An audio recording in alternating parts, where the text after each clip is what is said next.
Hello. Got a chance for a guttural scream this week. It has not happened yet here on Ben and Woods. They'll have another opportunity today. Welcome in, everybody.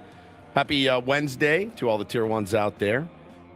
Great to be here with you this morning. I'm Woodsy. Paul Reindls, our executive producer. Good morning, Paulie. Hey, how are you? Doing great. Ben Higgins, your friendly neighborhood sports anchor, influencer. Mr. Chairman, how are you, sir? I am good. How are you? Fantastic. Look at you guys. Sons of bitches. Sons of bitches. You know, I just wanted to say this Fanatics sweatshirt is, first of all, it's stylish. It is. It's comfortable. Cool. It's soft. Yeah. I really would highly recommend picking one up yourself. Yeah, the new City Connect Fanatics Nike hoodie. It looks great on both of you. Now, you guys got those on the house. Yeah. We talked about it yesterday. Yeah. Seen our friends Padres and Playdates rocking theirs. Our friends the DSG rocking theirs. I think Joe Dreams got one. You know, pretty much everybody in town but your old pal I Woods. saw a video on Instagram of somebody I'd never even seen before. Yeah. They got one. Yeah, it doesn't really matter where they live or how involved they are. And, you know, I don't know. Sometimes celebrating the team, you know, trying to build up the brand, right? Big Padres fans here, but it's cool that you guys both wore yours today. Your gray, My gray plain Fiore hoodie is Fiore. very nice. It's Very Fiore. nice. I'm not living Joe Dreams right now, watching my co-hosts get free stuff. Because that's what he says. Are you living Joe Dreams? Are you living Joe Dreams? Are you living Joe Dreams? Are you living Joe Dreams? Are you living Joe Dreams? Are you living Joe Dreams? Are you living Joe Dreams? Are you living Joe Dreams? He travels hundreds of miles to stand on a box and say, are you living Joe Dreams? Are you living Joe Dreams? I'm not living Joe Dreams. My co-hosts are living Joe like Dreams. Correct. Your dreams. Joe Dreams. I'm not. You're not. You are, but I'm not. So. Well, would you like to play Deal or No Deal again? Because I will give this to you right off my back. But then you have to go. But I owe you money. You have to go tonight and do the suitcase for your friends instead of me. God, no. God, no. No. We've got that all set up. I just don't see why you can't be happy for me and Ben. I'm very happy for you guys. It doesn't sound like it. I'm very upset. Jealous. It's just Jealousy's doesn't look good on you. It doesn't. It never has, man. And I'm not a jealous type. I'm really not the jealous type. It's more of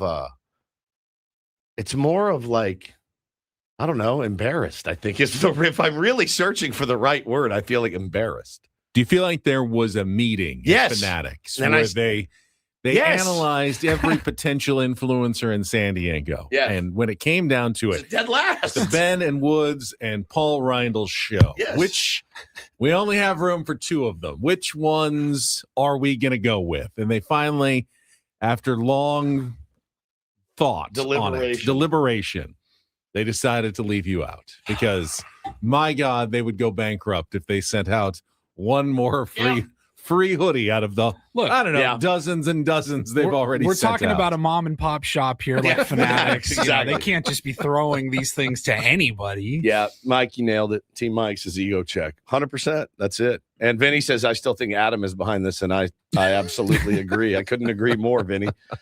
Been thinking that. The paranoia is real. I mean, there's no question about, with some of the things that have gone on around here. How could I not think that? He vociferously denied it yesterday. Did he? All he wrote back was innocent. Yes. Which is what I would say if I also had stolen That's it. exactly. Like, who, me? No, I'm innocent. Innocent. Racist. Honestly, it's an incredible bit by Fanatics. It really is. They've gotten more publicity by not giving me something than they would have ever. Geniuses. They're geniuses. So anyway, we did get the handoff scheduled for tonight. I texted my friends, and with Ben's contact in there, the first thing he said is, he says, tipping is appreciated but not expected is the first thing he writes them. Never expected, always appreciated. That's right. So you'll handle that tonight. I will be dead asleep. Very tired. I turned it off last night.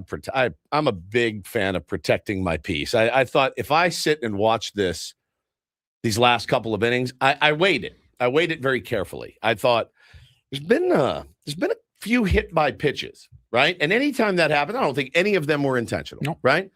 But anytime that happens, guys start to get a little bitchy, a little chippy. I went, all right, it's what, 8-3? Was that right? 8-3 at the time? 8-3. In like the seventh. And I go, it's 9 on the nose. I'm like, I could go to sleep now. Kind of pissed off, but willing to flush it. Or I could stay up. I said, they may make a comeback. They're pretty good at that. There might be a bean brawl. Now I'm going to bed. So I went to bed. I protected my peace. I missed nothing. I was so happy. 2 innings, other than the revelation that Craig Stammen also left early. So you weren't the only one who checked out of that game a few innings early. He'd had enough. He was done. He's got, you know what? You guys got the rest of this game. That sends a message to the team right there when the manager just blows up and walks away. That's it for me. That's it. If you missed it, that is a true story. Craig Stammen did not finish the game as manager. He was not ejected. Unfortunately, he had to catch a flight to attend a funeral. No one asked who it was that passed away. That's Craig's business, but he will miss today's game as well. Randy Knorr, the bench coach, will serve as interim manager until Craig Stammen returns. Okay. So even the skipper didn't make it to the end of last night's game. So I can hardly blame radio host Stephen Woods for not making it to the end of last night's game. I feel like if I had stayed up and watched them, not come back, I may have used a chip today, but I didn't. So I just thought. You still haven't used any. Not one. Isn't that crazy? We're 29 games into the season. You've got 10 chips to melt down on the Padres. 10 meltdown You decided that after last year. You weren't going to – No. You're going to be more judicious in your use of I'm just mad and I'm going to let it out. And yet, here we are. Yeah. Little under 1/5 of the way through the season, and you have yet to use a single one. Now, I feel good about it. 19-10 19-10 is pretty good. So going to help you out in that situation. Some of those early games that we won that we probably should have lost, you start winning games like that. You start believing more in the team. The team starts believing more in each other, et cetera, et cetera, et cetera. But for me, I was getting way too worked up about it. And, you got to protect your peace out there. And if something doesn't bring you peace or joy, you have to cast it aside. You really do. Like if it's not bringing you joy, like I have no joy watching a bullpen meltdown. There's no joy watching. I see it enough in the lower levels. Like I don't need to watch. I mean, if you're watching anything else on a television screen, movie, TV show, watch beef. Once it becomes unenjoyable, you turn it off. You probably turn it off. You're not like, well, I got to watch another hour. That's exactly right. You don't. That's exactly right. It took me almost 51 years to learn that, hey man, this doesn't bring me joy. Like, I'm not having fun right now. Something I usually slog through to the end just because I feel like I started this process. I need to see it out, even though I'm not really enjoying it anymore. Yeah, I do it all the time. I've never walked out of a movie theater in the middle of a movie, I'm just not feeling this movie. No, I mean, this has been a year of that though. Like, hey, this isn't working for me anymore. I'm out. right? It's been a full year of that for me. So I'm actually happy about that. And, as it pertains to baseball, like if I had woken up and they would have come back, I would have been like, crap. But I would have been happy. But I woke up, I looked at the score, I go, it's about what I thought, looking at how they were playing last night. Let me ask you this. Let's say we were a Mets morning show. Yeah. How many chips do you think you would have used already? I would have been in arrears. I would have been in arrears. I would have been asking us for your. I would have had a marker. I need another. I need a marker. I need more chips. I need a marker. Let me buy back in. Yeah. 100%. I mean, it would have taken 10 games, and I would have been like, I would have walked in, slapped one down, and said, we are. This is the worst team I've ever seen. I don't know that I could ever get like that guy Frank, though. I don't think it's in me to be like that. I mean, attacking people like personally, players personally. I mean, yesterday went on a rant about Kodai Senga, who has like a spine issue, and he's like, he's spineless anyway. How do you hurt your spine when you're spineless? I'm like, bro, are you joking? I just don't think I could ever get like that. I get pissy about it, but I'm also, life goes on, man. There's another game today. Got a chance to win the series. I'm actually going to be in the house today. Nice. I'm excited, taking the entire fam. Nice. It's the getaway day for the Cubs. Yep. It's always when you're at home. This is the one where you want to steal. Yeah, you want to get this. You get your bullpen back end at least fresh for this game. Yep. Going to come down. Can Matt Waldron keep it close in his third start? The first two haven't gone so well. I will say this. When I posted who's pitching, I go, Matt Waldron. He goes, oh. I go, would you rather be in school? You'd rather be in school? No, I want to go to the game. I go, this will be his first game of the year, Taylor's first game of the year. Matt Waldron. Oh, Hannah came with better than school. Matt Waldron is better than school. But I'm really looking forward to the dirty looks when I go pick them up early. I don't get one at preschool, but I do get one at Bo's school because it's, second grade. Walk in, I'm here to get Bo Woods he's got a doctor's appointment. He's got an appointment. He's got an appointment. I'll just say, I'll keep it vague. A 1:10 p.m. appointment. The start time for the appointment is 1:10. Pre-game show for the appointment starts at 12:10 on 97.3 The Fan. You can watch this appointment on Padres TV. Yeah, or you could listen to the appointment here on 97.3 The Fan. But they look at me, and there's a weird look in their eye. And I'll walk in, in gear. Like, this guy looks like he's going to a baseball game. Now, I won't be walking in that gear because I didn't get any. Correct. I have other gear, probably old gear, that I'll wear. I don't know. Want to borrow this? No, it's I'm good. comfortable. I'm fine. It's warm. If it's a little chilly at all. Tyler says appointment with Dr. Waldron. That's right. That's where we're heading. His name is Dr. Waldron. But you do get the look in the interrogation. And I don't, it's like, okay, we've made this agreement that you have my kid for a certain time every day. And then, but he's my child.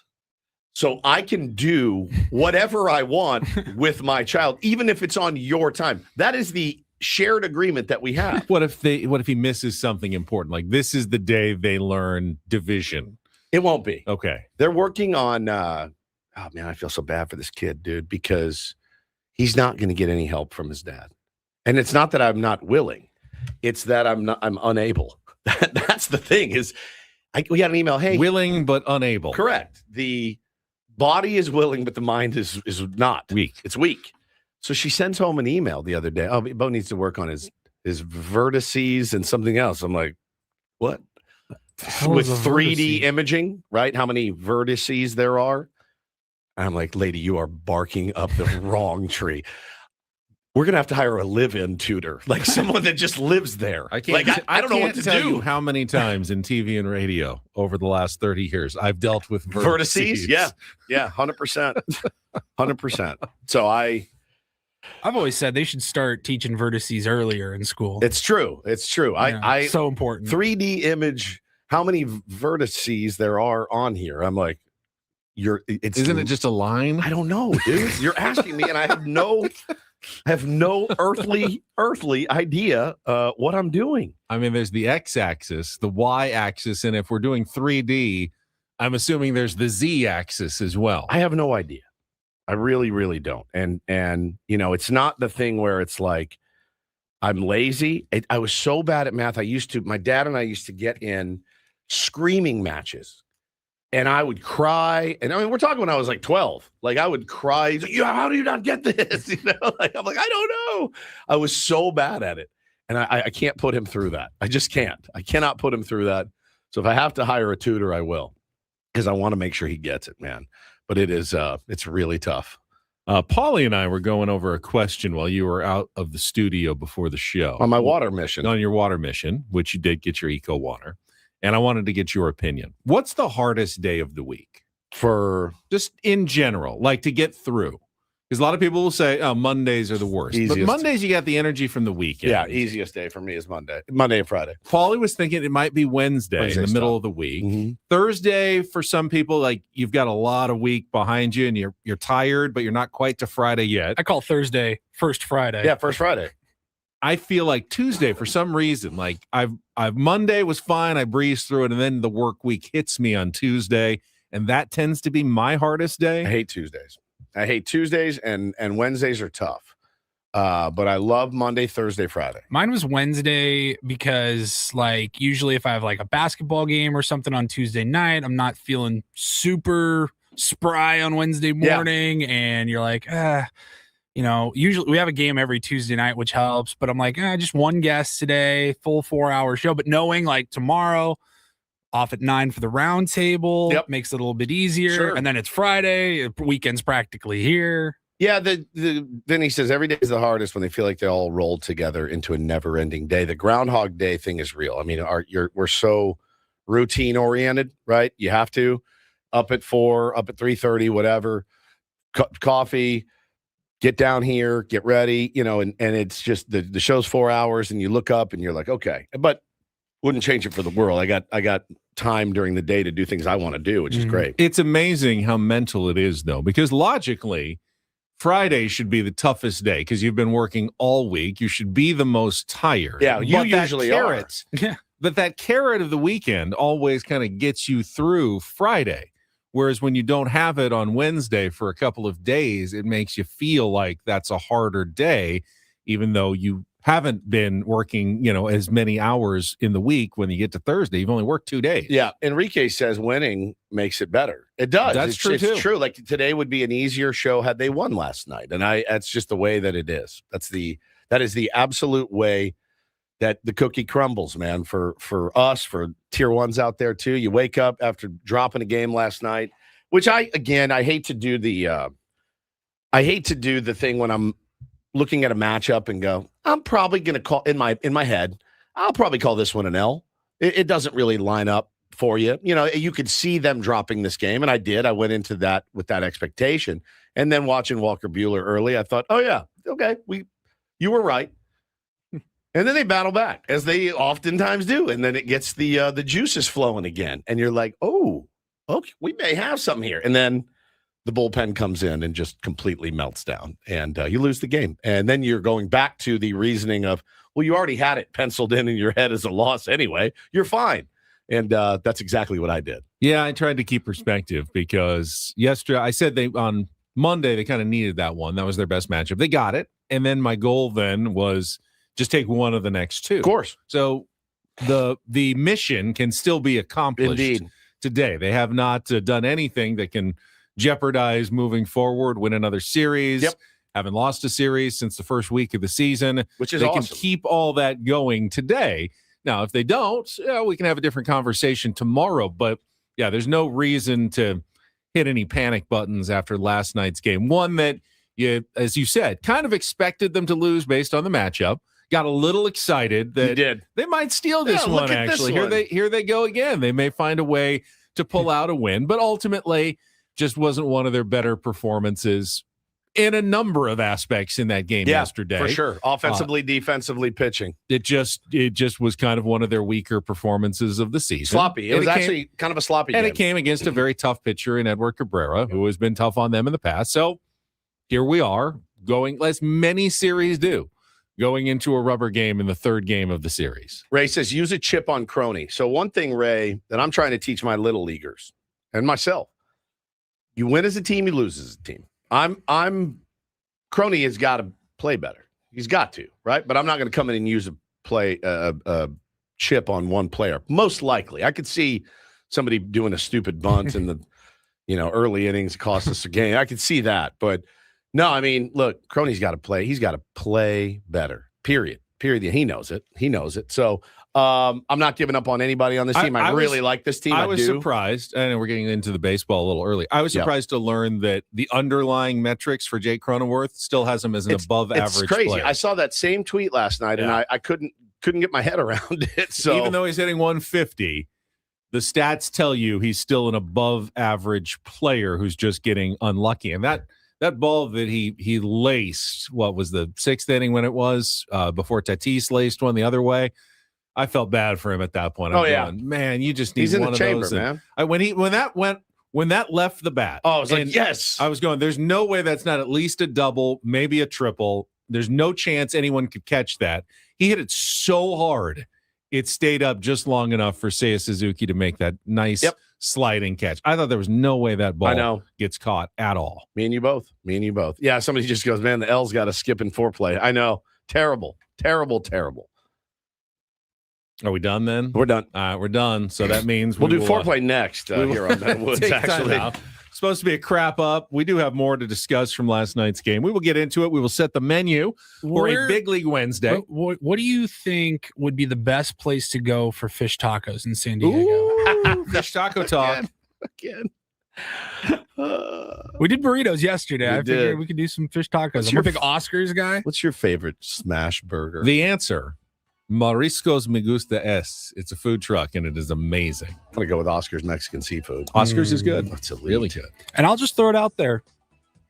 It's fast food. Rubio's. But Rubio's original fish taco solid, dude. is pretty damn Especially solid. on Tuesdays when it's only $2.50. It's hard to beat. Guess what I had for dinner last night? Rubio's. Yeah. $2.50. Guess what I had for lunch the other day after Paulie said it? Rubio's. Advertising works, guys. Advertise with Ben and Woods. Go get your Fanatic sweatshirts today. Fanatic sends the sweatshirts, Woods. Suckers. All right, we'll come back. We'll set the menu, get you going on the Wednesday, the Big League Wednesday with Ben and Woods and Paul, broadcasting live from the Bill House Studios. We know how on San Diego's #1 sports station, 97.3 The Fan.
He just here. I'll show you a little. Just a little. Please don't. Just a little bit. What hurts on you? Nothing at all. A little bit. Nothing. Now, so let's say whatever you're about to touch is the only thing. Let's say it's gonna hurt. Right? All right, yeah. Okay. Pretend your knee hurts. Pretend your knee hurts. It's going to in a second. Right here.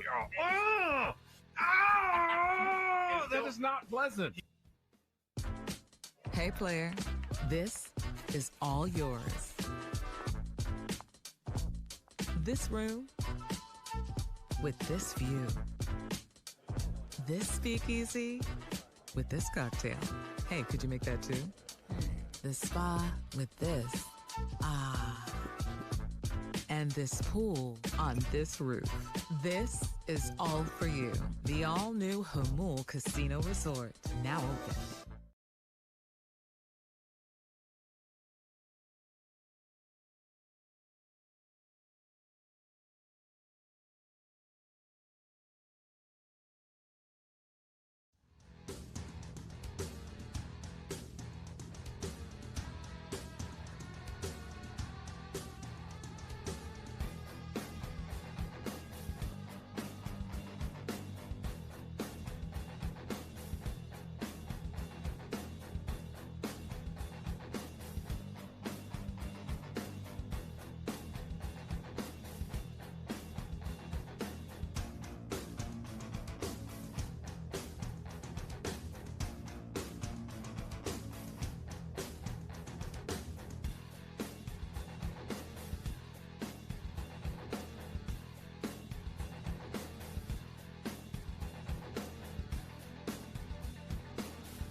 Ben and Woods, brought to you by David P. Shapiro, criminal defense attorneys, helping good people regain control of their future when charged with a crime since 2010. Visit davidpshapirolaw.com.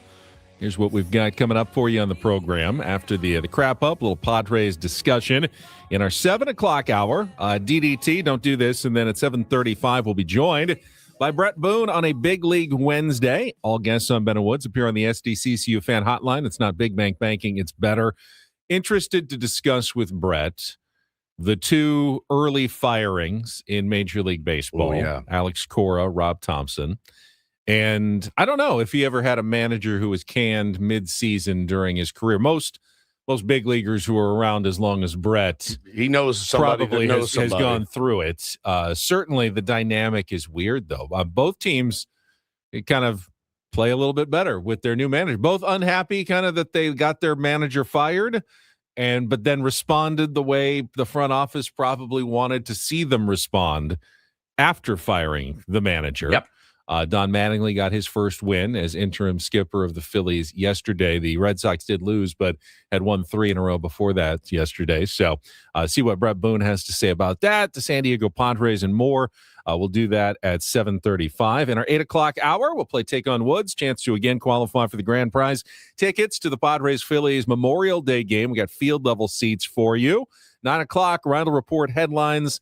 At some point, want to discuss the big college basketball news yesterday. The NCAA tournament going from 68 to 76 teams. Didn't see a lot of people who were happy about it. Yeah. I will say San Diego State would have been in last year at 76 rather than 68. In a play-in game? I mean, 8 more teams doesn't seem like a huge number, and I get the argument that there's been an increase to like 360 whatever Division I teams. Right. Yep. And if you keep increasing the number of teams, you should expand the number of teams in the playoff at some point, or it gets really hard to make the NCAA tournament. But most insiders, everybody was going like, why are we doing this? No one asked for this. Stop forcing it down our throats. The NCAA tournament was great at 64. Yeah. We've lived with it at 68. Why are you continuing to make it bigger at 76? That just add more play-in games on Monday and Tuesday? Yeah. Tuesday and Wednesday. Or Tuesday and Wednesday? I believe here's how the math will work. 52 teams will be actually in, and then 24 teams will play on Tuesday and Wednesday with the 12 winners then filling out the actual 64-team bracket. Yeah. How many vertices are in there? I don't know. That's is this the y-axis or the z-axis? We can discuss a little bit later in the program. Paulie's found some really good audio as well, and then we'll get you ready for some nothing sports related. Nothing sports related. Today. No, we'll get you ready for some early Padres baseball. 1:10 first pitch today. 12:10 Eco Water SoCal pregame show. Matt Waldron trying to lower his 12.46 ERA against Jamison Tayo in the rubber game of the 3-game series. Would be a really good series win for the Padres against a Cubs team that I definitely expect to see in the playoffs, and who knows, might get a rematch of the Padres-Cubs wildcard series like we had last year. So very important games for tiebreaker purposes, whatever, later in the season. You want to get this one if you can. No question, man. No question. And you want to just keep winning series, and you want to win a series at home against a team that's good. You know, they're good, but, you know, you have just as much firepower as they have, right? If you're the San Diego Padres. That's the thing, is a lot of these pretty evenly matched when you look at these two teams. You look around and you go, okay, yeah, they got some stars. We actually probably have a few more stars on our team, but you want to get these games. You want to get these games at home. You want to keep the good vibes rolling. Again, Craig is out today. Randy Knorr will have the con, as it will, Benjamin, and be stepping in. And we'll see how he does. This is not his debut, is it? Has he managed before, like a full game?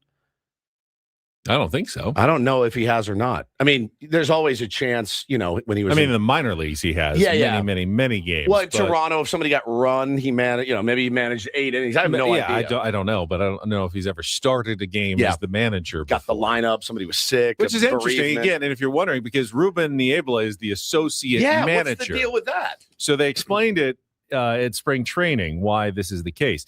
They don't want to get Ruben thrown out. If there's a situation where the manager gets ejected, if there's like beanball wars, which who knows, after yesterday, you never Cubs know. might want to take a shot at the Padres. It could, and you get the managers warned and then ejected. Padres don't want to lose their pitching coach. They're like, Ruben's that valuable. Like, they need him to go out and whisper his magic whisperings to the pitchers during the game. So they're not putting him in a position to ever get ejected unless he specifically does something like goes out and punches somebody and gets himself ejected. They want to make sure that Ruben's there throughout the entire game. So makes sense. Even if Randy Knorr gets ejected, Ruben's like not in the presidential line of succession. Right. It goes to someone else entirely. Probably So Bob Henley, the third base coach, becomes the manager after that. I'm not even sure. Henley. Don Henley from the Eagles. Yes. It was an out of the box move that AJ Preller made, but I liked it. I do like it. Don Henley coaching third for your San Diego Padres. If I'm named the assistant manager or the associate manager and the manager's out, I'm saying it should be me. It's me. You guys said it. You made this thing up for me. Think of him as the presidential chief of staff, okay. The one who actually wields the power and makes the decisions quietly behind the scenes, the puppet master of everything. Now, that's Ruben. I don't usually like to ban people from our chat, but I would like to ban this guy that says Ruben whispering didn't work yesterday. He's so overrated. You're out of your mind. You're out of your mind. The dude is straight up the best in the biz. Straight up. There's just no doubt. And if you don't believe me, go ask the guys that he's taught how to pitch at Cy Young calibers. You know what I mean? Like, he's the best. I don't like to ban people from the chat, but I will ban you. I think it's hard to truly compare one coach to another in many circumstances, but I think that one's a fair. I will say that he's not a magician, right? Like, you can't. Sometimes he look. He's been able to put lips, and it's such a bad phrase, and I don't mean this personally, but like putting lipstick on a pig. You can't do it, right?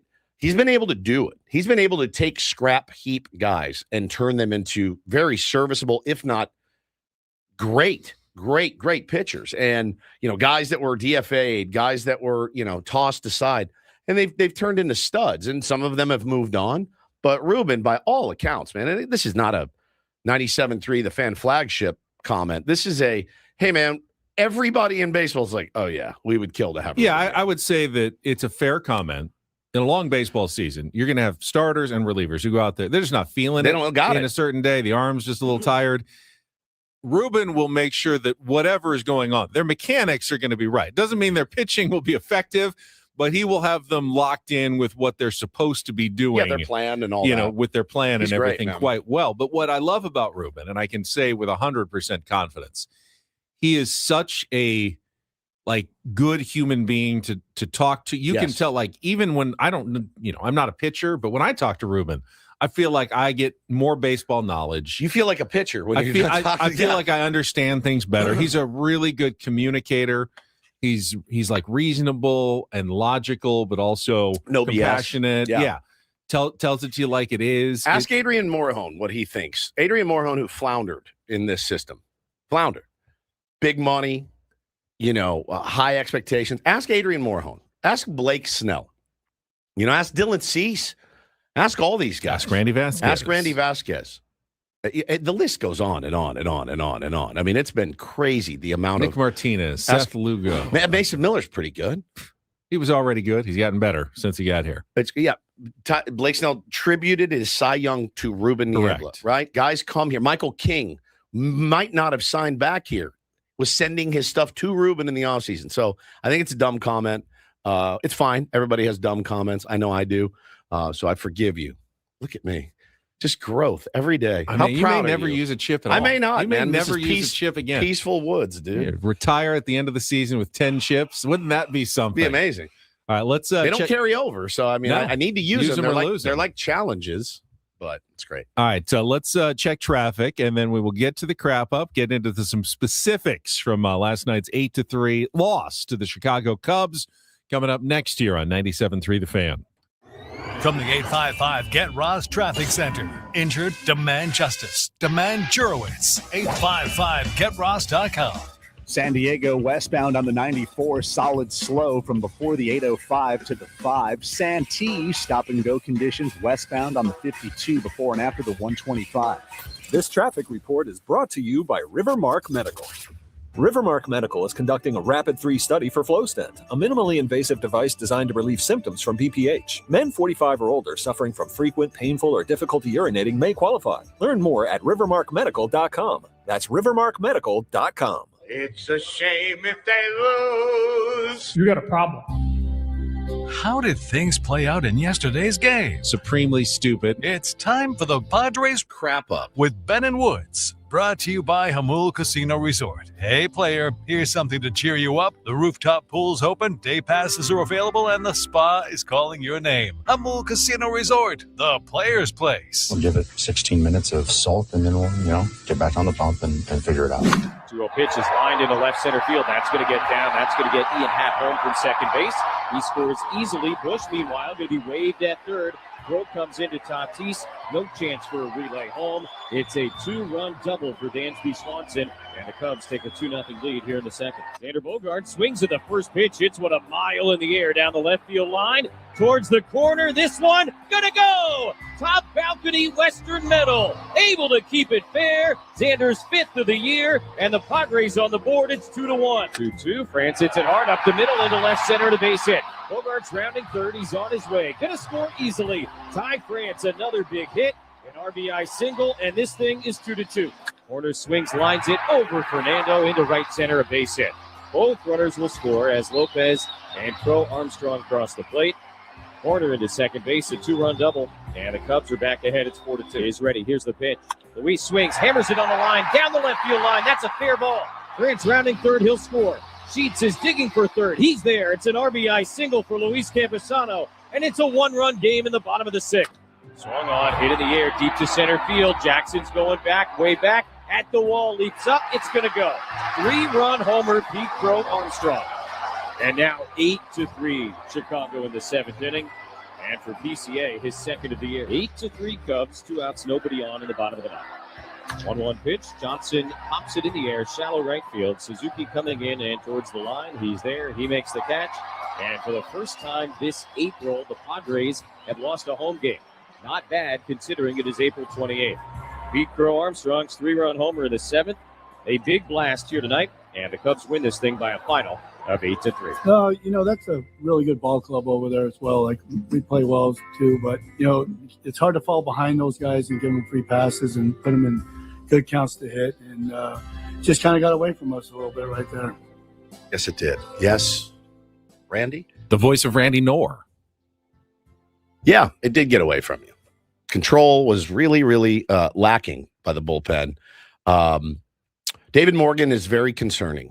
He concerns me when he pitches. I really enjoyed his kind of story and what has happened with him in his career arc, but I don't know what it is. I know Velo's been down a tick for him.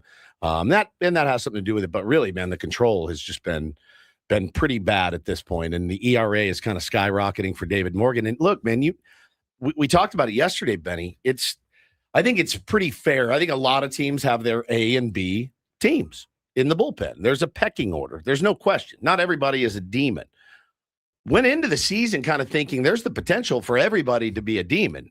Jeremiah Estrada, David Morgan, everybody but maybe Kyle Hart as being this guy's nasty, throws high 90s. He can get anybody out. And now you're kind of seeing, there's a couple of cracks in the armor here.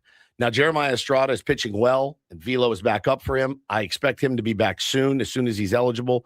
But David Morgan when he comes in, I don't feel supremely confident. And he was really off the mark early. His batting average against is over 300, which is just nuts. They're hitting the ball well against David Morgan, but it wasn't just him. I mean, the entire Padres threw 5 pitchers yesterday. It was a parade of mid. I mean, look at the ERAs. Walker Buehler 5.4, Kyle Hart 5.8, David Morgan 6, Wandy 4, but trending in the very much upward direction, and Ron Marinaccio 5.4. Yeah, that's just not good pitching. And the one thing, I mean, if you're looking for a commonality in the Padres' 19 wins so far and their 10 losses, I would say the one thing that correlates most closely to Padres' wins and losses is not necessarily clutch hitting or some of the things that you think. It is throwing strikes. When the Padres pitchers throw strikes, they generally win the game. When the Padres pitchers lose the strike zone, as they did yesterday with 6 walks, 2 hit batsmen, and 3 wild pitches, they generally lose the game. And when they did not have the control that they needed with the guys that are out there. Those guys are not your best pitchers. They need to be sharp on their control. Yeah. especially against a good lineup like the Chicago Cubs. That lineup is nasty. They grind ABs. They got really good hitters there. They've got veterans like Alex Bregman. I mean, those guys can play straight up. That's a good team you lost to last night. So you look at it and go, yeah, good teams are going to win those games as well. So fine, whatever, move on. But, you got to give yourself a chance. You got to give your team a chance to come back. And, I understand the pecking order of the bullpen and, using Adrian Morahone and Adam the night before for an up down for each, an inning and a third. Fine. You chase that win. You got that win. The guys then, the B team, if you will, they need to step up. Those are the guys that have to step up and keep you in that ball game last night. And they didn't get the job done. They know that. Certainly, but you're set up nicely for a series win today as far as the bullpen goes. If Matt Waldron can't, they got an off day tomorrow, Benny. This is an empty the tank type of day for the San Diego Padres. Go get a dub. Go get a dub today. Offense needs to show up early. A little bit of pressure off Matt Waldron, but yeah, man, I'm concerned about what the bullpen looks like right now. Certainly. Just look at the Cubs rallies yesterday. Top of the second inning, Dansby Swanson 2-run double. Both of those guys that scored got on because they were walked by Walker Buehler. Yep. Nico Horner's 2-run double off David Morgan. Kyle Hart put those runners on, 1 walk, 1 single, and then the killer inning that they scored 4 runs. PCA hit the 3-run home run, leadoff walk to Seiya Suzuki, and a hit by pitch. Yeah. All fueled by lack of control. Correct. You're going to give up some hits. Sure. You're going to give up some home runs. No doubt. In the big leagues. But the walks are going to come back and kill you at any level, almost every time. At any level, every level. Sloppy defense, too. Last night, and again, it's so funny, man. It always works this way. I saw the lineup come out. You see Jake Cronenworth moving over to third base. It didn't bristle me at all. I feel pretty confident with that glove really anywhere in the infield. He can play that. He has not in a while. I'll give you that. People were like, put Ty France at third and put Croney at first. I'm like, Ty France is a Gold Glove winning first baseman. Of course he gets Billy Bucknered. Of course he does. Of course he gets Billy Bucknered right through the wickets. And I wrote back a guy that I had said, dude, put Ty there. He won a Gold Glove. I wrote back, I go, all right, I'm going to delete this. It always works out that way. Just kind of sloppy last night. Now that one actually didn't. They got out of that. That inning. Walker Buehler stranded, the bases loaded. Holy smokes, man! I think it was 3-2 to that guy too. That was a nerve-wracking. Felt like the game was on the line. Felt like the game was on the line. Certainly. I got a great little lesson from Jesse Agler as I was listening to the game last night about Jake Cronenworth. Got as you said, start at third base with Manny not starting. They said Greg Stammen before the game said he is available to come off the bench. Whether that was true or whether that was gamesmanship to make Craig Counsell worry about bringing in a left-hander at some point with Manny potentially sitting there, I don't know. Woods pointed out before the show, they didn't go to Manny when they had first and third in the 6th inning, and they brought in the lefty reliever. They just left Bryce Johnson in to switch from the left side to the right side. You could have gone to Manny now, or Andujar. Or Andujar, he's also nursing like a hamstring. So he was banged up. I read Kevin had dropped this on Sunday, I believe, and said that he's been nursing a sore hamstring.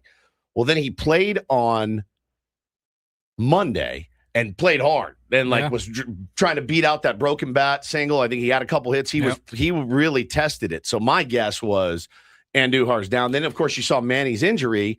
And you're like, oh, we must have had a really banged up bench. So if Manny could hit, but maybe wasn't ready for the field, you would have had to do some wild. We were kind of figuring out what they would have had to do. Likely would have had to put Gavin Sheets in at first base, which then they would have lost their designated hitter for the last 3 innings of the game. Which you would have had to hit. And they would have had only Andujar and Fermin left on the bench. You might have put yourself in a really bad situation. Can you imagine Craig Stammen getting to the airport, checking his phone? What is happening? What is going on? Who is where? Diesel, I'm with you. He says anybody but Beach in that situation. Now, Beach has come through in his very limited time. It was not a great AB. I'll give you that. But when you have Andujar there, they bring in the lefty Milner. You've got Andujar and you got Manny there.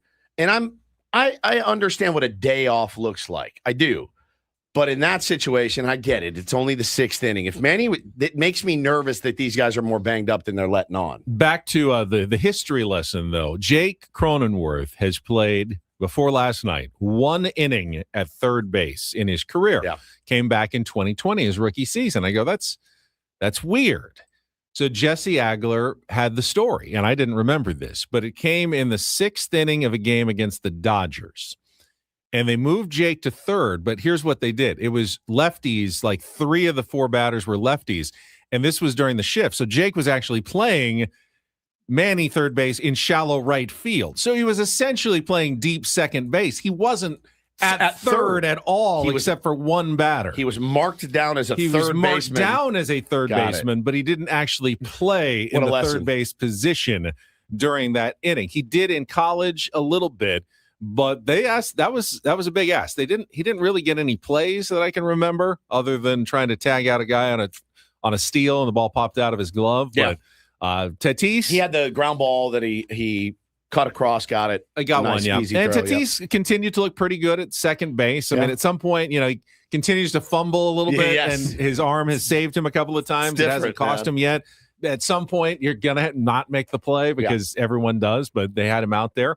And then the one I thought positive, well, a couple positives of the game, the Xander Bogaerts at bat, not the home run. Home run was great. Home run was spectacular. But the at bat with 2 challenges to get on, turn a strikeout into a walk, then steal second and score. Yeah, the bad home plate umpire. Man, how do you lose 2, get 2 wrong and 1 at bat? Dude, it was that was impressive, and also somewhat probably satisfying, since it was, of course, against the Cubs. Yes. Xander couldn't challenge in the playoffs last year in the 9th inning of game 3.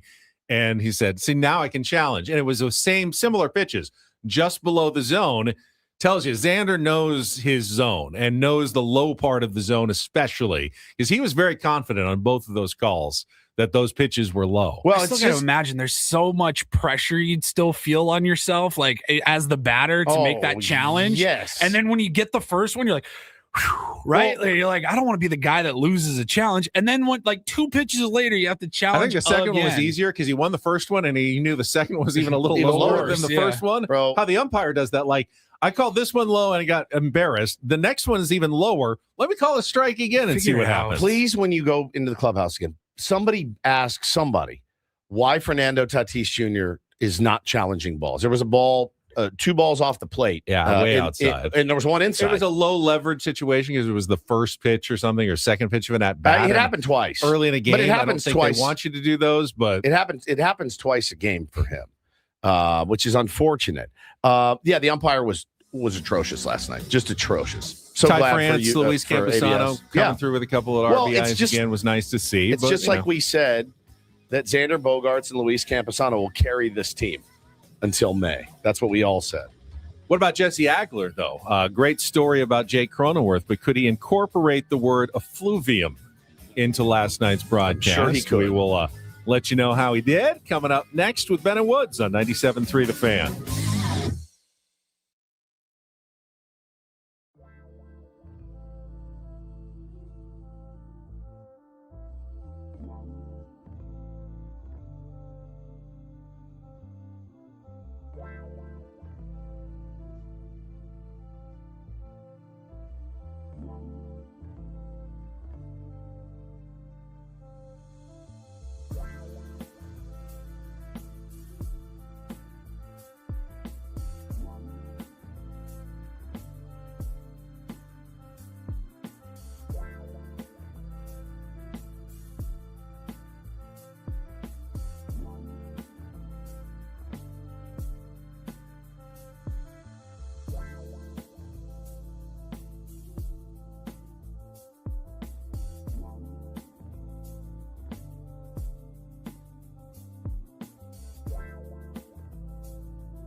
I sense that Padres fans could use a little good news Yeah, this I love morning. good news. I can provide. Good rehab outings yesterday at AAA El Paso.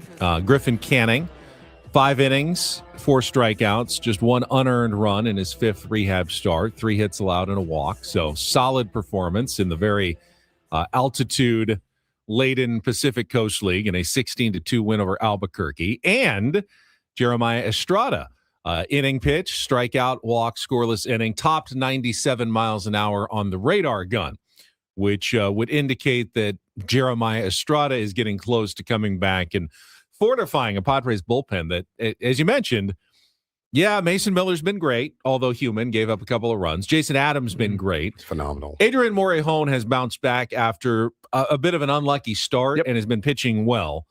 But everybody else has been, at best, inconsistent. It's been a while, Padres fans, has it not? That you had more than like 1, maybe 2 guys that gave you kind of the bubble guts when they came in, right? Like maybe last year, Yuki, anytime he came in last year, I was like, oh God, hold on, brace yourself. Jeremiah Estrada was nails till the end of the year last year, but like it's been a while since we've looked at the bullpen and gone, yeah, we need maybe 3-4 pieces down there. And I checked last night, and the Padres were 9th in bullpen ERA in baseball, which is still top 3rd. Normally you'd say that's fine, but with this team, they really need to be like 1 or 2 or 3. We expected the bullpen to be not just a strength, but an overwhelming strength of the team, and it hasn't been an overwhelming strength for the San Diego Padres in the way you would like it to be. I mean, those numbers are very skewed too by the guy at the back end of your bullpen, I would imagine. But all of them. Which one? Mason Miller, Jason Adams. Yeah, I mean, positively right, skewed. positively skewed. Yeah, certainly helped by that. So there is room for improvement. I do think some of these guys will bounce back a little bit. They will go through some good stretches. They will go through some bad stretches.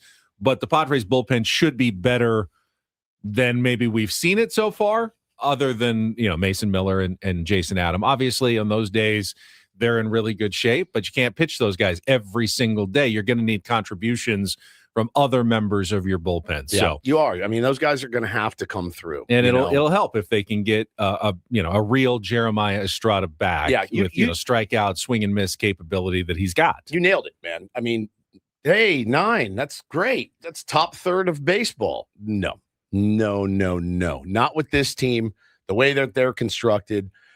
The starting pitching question marks up and down, and that bullpen has to be aces, man, as we all thought it would be. And there's still plenty of time for them to get it dialed in. But yeah, man, Marinacio's been a little bit disappointing. Now, again, some of those guys got torched, lit up in Mexico City. Some of them got hit hard in Colorado. Like, give them a week, whatever, and see. But we're still in the small sample. We are. I mean, guys are between 10 and 15 innings thrown. You're going to skew numbers quite a bit at this point. Yeah, for sure. I totally agree. But yeah, they need to be. You have to be able to trust that when Adrian and Jason Adams and Mason Miller aren't available, that those guys can get the job done too, and keep you in a ball game. Don't let the game spiral out. Don't walk guys, don't put guys on, don't hit guys, don't wild pitch guys over to third base. Like, keep your team in the game, and sometimes you're going to win those games, and sometimes you're going to lose them. But 5 runs that late in the game it's almost insurmountable right now with the way that some of the guys are swinging. But the really good news, and I might even argue the best long-term news that the Padres have had in the year 2026 is this. Ethan Salas looks like a top prospect again. He really does. Ethan Salas, who is still just 19 years old, playing against much older competition at Double-A San Antonio, has really gotten into a groove. Homered in his 3rd straight game yesterday. His batting average is .305, on base .379, slugging .525. That's an OPS well over 900 at this point through 17 games. That'll work. 4 stolen bases, and he is continuing to play Major League Baseball caliber defense behind the plate. Ethan Salas, whose prospect stock obviously dropped significantly over the last season and a half where he didn't play. I mean, he missed all of last year because of the back injury. I think 10 games is all he ended up playing. Is going to rocket back up the prospect charts. If he keeps doing anything like this as a 19-year-old, I think he's soon to turn 20. But if he continues to do this, he's going to go rocket back up into the top 10 in overall prospects in baseball. Guys, hitting bombs off lefties, which it's really nice. Of course, gives AJ Preller both the option of, hey, we've got a future potential superstar in the big league level, or we have one of the greatest trade chips again. I can trade him again if we need to address pitching issue. Starting pitching, you could maybe get a premium return if Ethan Salas continues to do this at the AA level. So that might be the best long-term news that the Padres have had so far this season. It's crazy, man. 3 years of experience under his belt, and he's not 20 years old yet. And healthy, that's the thing. Keep him healthy, keep him rolling. I would love to see him as the future catcher of the San Diego Padres, but I would understand, once this kind of prospects are so fickle, and they're so fickle, and if he's back up to being one of those top guys, okay, I would understand it. You traded Leodalis DeVries. That means anything is on the table. Right. Leodalis DeVries, who was going to be the future of your team in the infield, Ben, you traded him. So I don't put anything past that front office. That's why I have always kind of felt for years, at least covering this Padres team with AJ Preller at the helm, there's no such thing as an untradeable or untouchable prospect. We love to use that word. Yeah. But there's no such thing, because if Mason Miller's available, all of a sudden your untouchable prospect could be moved. He's very touchable last year. Very touchable at the time with Mason Miller for 4 years, by the way. Yes. Not a rental. I don't like that word, and I thought Leodalis DeVries was as untouchable of a prospect as you could get. I thought there was no chance he does not debut in a Padres uniform. Yep. By the way, Salas is doing it for a truly awful minor league team. San Antonio is 5-17 this season. Ooh, rough. But he's continuing to perform at a very high level for AA. Let's get to the Incorporator. Had Jesse on yesterday, gave him his E word, 5th week of the season, as we run through the alphabet in the Merriam-Webster dictionary and try to find some words that he has to incorporate into our San Diego Padres broadcast. Paulie, if you would set it up for us. Jesse, it's the 5th week of the Incorporator. That means we are on the letter E. Not S for sesquicentennial, as you and Bob were talking about. We played that audio from last night as well. Paulie, if you would give... He shouted you out. That's right. He shouted us out, yep. Would you give Jesse his E word this week for the Incorporator? Effluvium. Effluvium. There's actually 2 different definitions. You can work either in. Effluvium refers to an unpleasant smell, vapor, or noxious fume, particularly a gaseous waste from decaying matter. So like from a bog or a landfill or something, an effluvium. Sure. It also can refer to temporary hair loss caused by stress. I have an addendum. You are not allowed to use scan in your description because he will never. No hair loss. Right, yeah. exactly. Like you cannot use scan. All right, so that was it. And it was, in fact, Jesse and Bob Scanlon on the radio last night. Yep. And we go late, Paulie, right? Yeah, Jesse's kind of had a few late incorporators this season, but this was, I believe, the top of the 8th inning. Real pitch is low ball 4. So no extra base hit, but he will draw a 1-out walk here in the 8th inning. Wrigley is just that kind of special place, and it doesn't matter whether you're in the clubhouse or walking through the grandstands. I mean, even the effluviums of the stale beer under the left field bleachers in August, not enough to make it an unpleasant experience. It's just magical for a baseball fan. I encourage every baseball fan to try to experience at least once in their life. The effluviance of... I don't know if effluviance is a word, but the fluvium. Effluviums of the stale beer under stale beer under the bleachers on a hot August day. Noxious fumes, yeah. Effluviums of the stale beer under the left field bleachers in August, not enough to make. All right, I'd give him a pass. That works. Yeah, it's a pass for me. Yeah, not bad. I was looking up AAA stats because you asked me about Ty Adcock. I don't see him. What happened to him? I have no idea. From spring training, they had all kinds of arms during spring training. I mean, Alec Jacob is still down there and pitching pretty well if you needed another arm in the bullpen for the Padres. He's another one that makes me very nervous.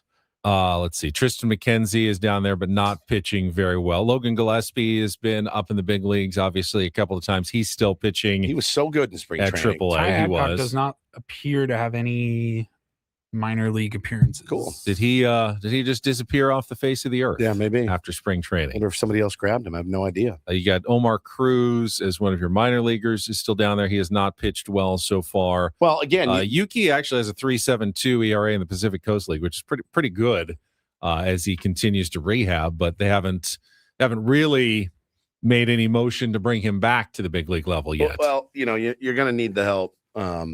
You're going to need the help. You've got some help down there in Estrada, and that's good. And yeah, man, Yuki, I hope that he figures it out. It's tough. It's uncomfortable with Yuki and Wandy, my beloved Wandy. Purple says Adcock on the IL. Oh, he's on the IL. And it's been there all season, apparently. All right. Okay. I forgot completely about Ty Adcock. I was thinking yesterday, has anybody seen any update on Joe? No, it's been very quiet. Like crazy quiet. Crazy. I saw him in the background sitting there on the bench or on the bucket the other night. Saw him on the bucket. That's exactly where I saw him sitting there. And I think last week I heard Craig Stammen asked, and they said he's continuing to throw. Yeah, but not pitch yet. Yeah. So he's just throwing. Seems like it's a very slow process for Joe. But that no sign of like a setback in terms of like, nope, can't even throw. He is throwing. He's regularly throwing. But the whole thing's a setback. Because we obviously saw him come back, and then he was not able to come back fully. So, but since we have last seen him, the plan continues to be slowly progress. Same with Pavetta. Very slow. Quiet. I mean, we at least we were. They said initially a couple months probably. For Pavetta. I think Pavetta's still in the rest phase, so I don't think they can know whether he's progressing or not until after the rest phase is over. It's my favorite phase. The resting phase? I just need Adam to call me and go, hey, you just need resting to rest. Pitch phase? Just rest for a while. All right, cool. So don't need to do anything. No, just rest. That's what I want to do. Not in the rest phase. No. We got Don't Do This coming up next. I just found a good one. Boston Magazine has named I saw this. their cover person for influential Bostonians. Okay. And it's a bad choice. All right, I'm into it. Sometimes when you have a plan, things happen, and you should maybe adjust your plan. They did not adjust. I have an idea. They did not adjust the plan. We will get to Don't Do This, and then Brett Boone will join us on a Big League Wednesday coming up at the bottom of the hour. Stay tuned. More Ben and Woods coming up on San Diego's #1 sports station, 97.3 The Fan. First, though, there's that certain feeling you get late in a close game where everything is on the line. One bad break can change the outcome. For a lot of people, retirement feels the same way. You don't want it to feel that way, but it does. You worked hard, you saved, but the questions keep coming. Will the money last? What happens if the market drops? What about healthcare costs? And what does inflation do over the next 20 or 30 years? That uncertainty is real. That's why Trajan Wealth is here. They help people turn that uncertainty into a plan. TRAJANwealth.com. Their fiduciary advisors work with you to build a retirement strategy designed for real life, not just best case scenarios. And they do it right here with offices at Liberty Station, Carlsbad, and Del Mar. So if this is something you've been meaning to look into, start simple. Visit TRAJANwealth.com or call 619-367-0207 to talk with their team. Again, 619-367-0207, or again, just go online anytime to TRAJANwealth.com. Trajan Wealth, plan smarter, dream bigger. Advisory services through Trajan Wealth, LLC. Additional services through Trajan Estate and Trajan Tax. Actual client paid advertisement. Additional disclosures at TrajanWealth.com.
Hey, player, this is all yours.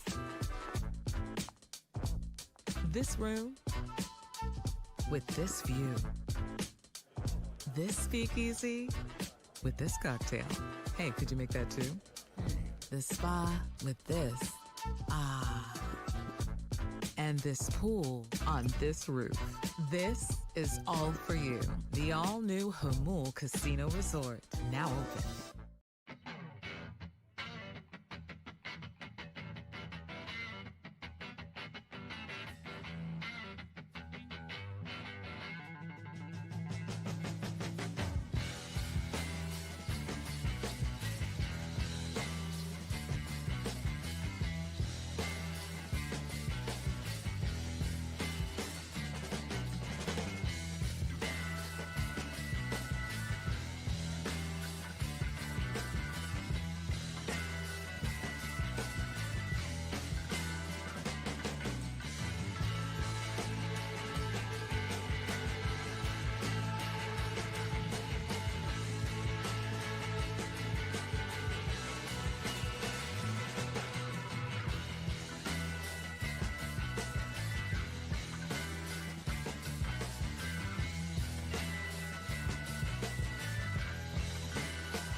Got Brett Boone coming up on a Big League Wednesday in just over 10 minutes on our SDCCU fan hotline. It's not Big Bank Banking, it's better. But first, it is time for Don't Do This, brought to you by Dixieline Lumber and Home Centers, helping San Diego homeowners and contractors fix it, build it, and enjoy it.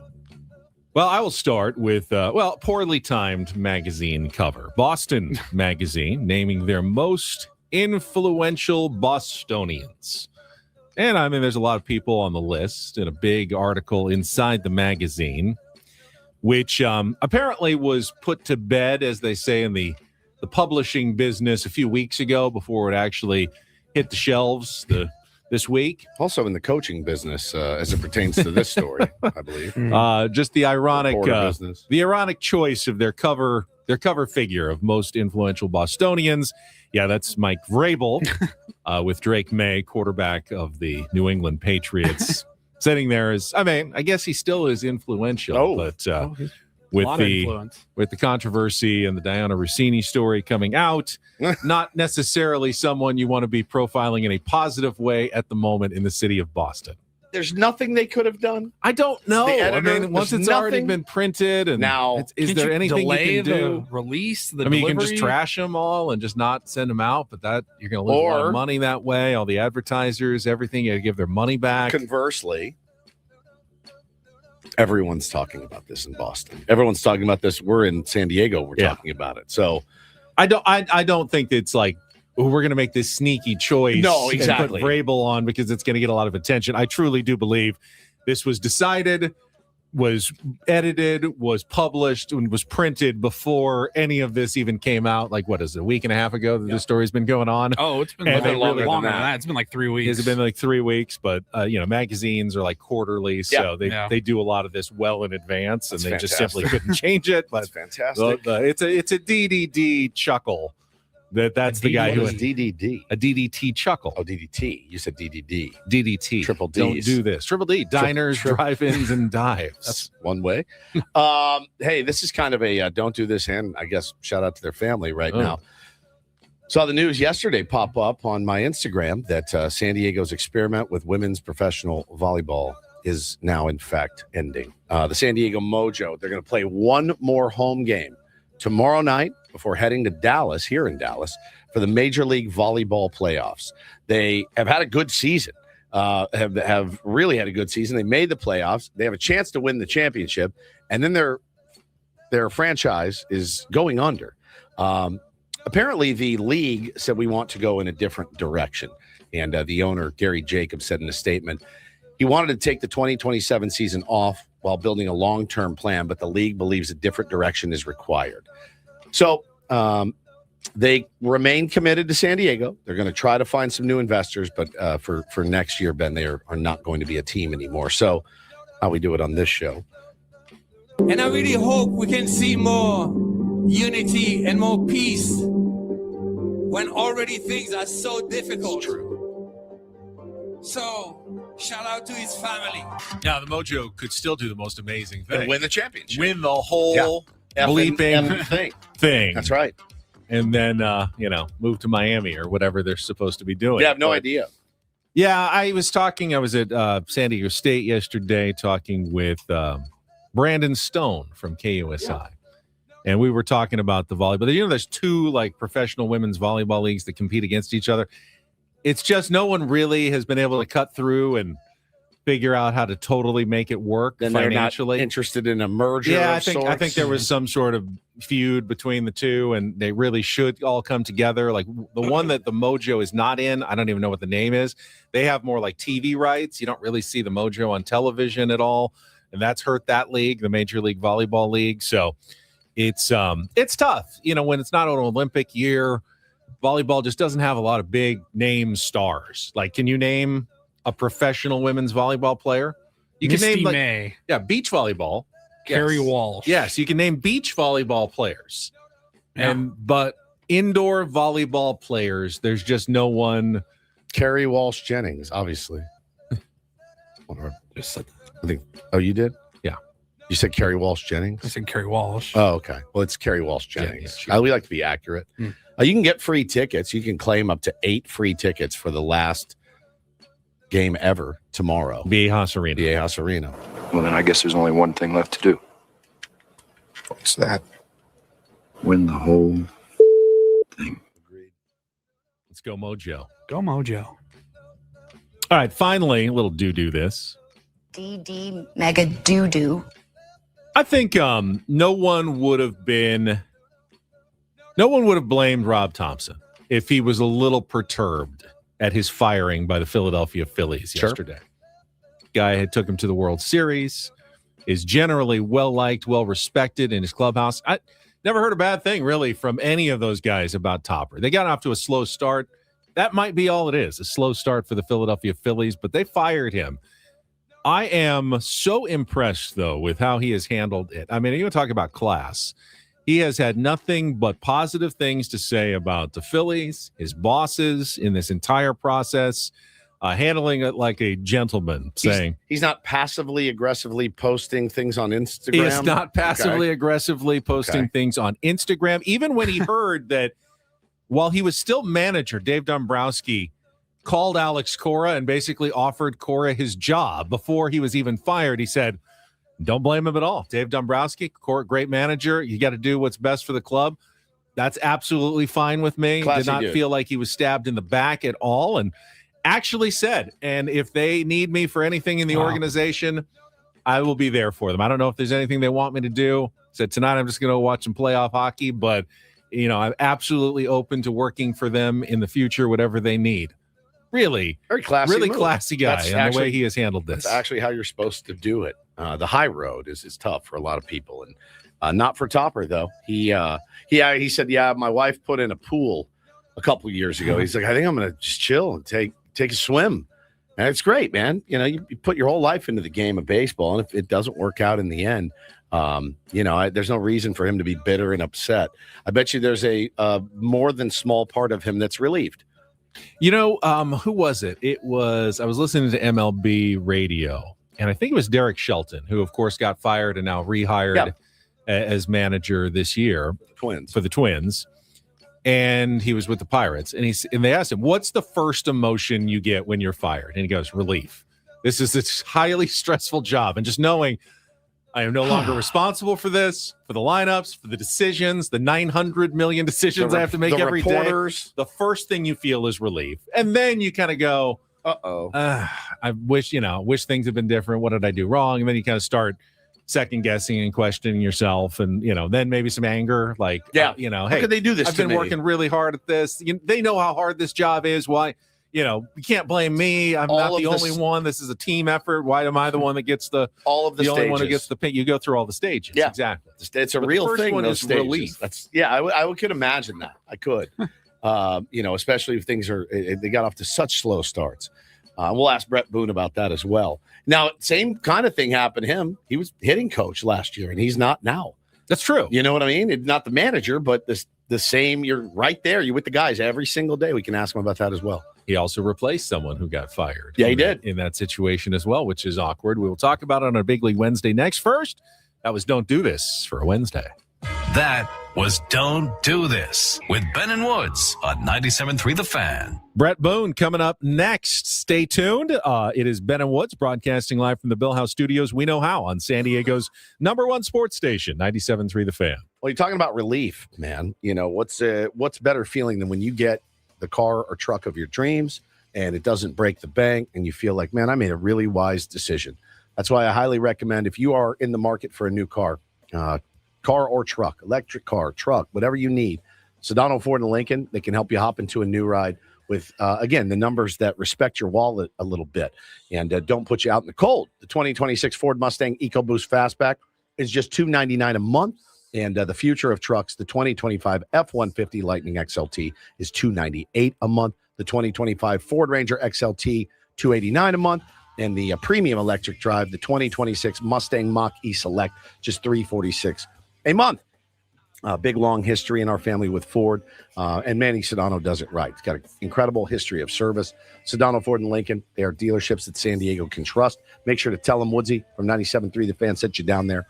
For more details, go to SedanoFord.com. You can find these offers, check the inventory. Also pop into their beautiful dealerships down there in La Mesa. But really simple today. Just log into SedanoFord.com.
He just here. I'll show you a little. Just a little. Please don't. Just a little bit. What hurts on you? Nothing at all. A little bit. Not that now. So let's say whatever you're about to touch is the only thing. Let's say it's gonna hurt. Right? All right, yeah. Okay. Pretend your knee hurts. Pretend your knee. It's going to in a second. Right here. That is not pleasant. Hey, player, this is all yours. This room with this view. This speakeasy with this cocktail. Hey, could you make that too? The spa with this. Ah. And this pool on this roof. This is all for you. The all-new Hamul Casino Resort, now open.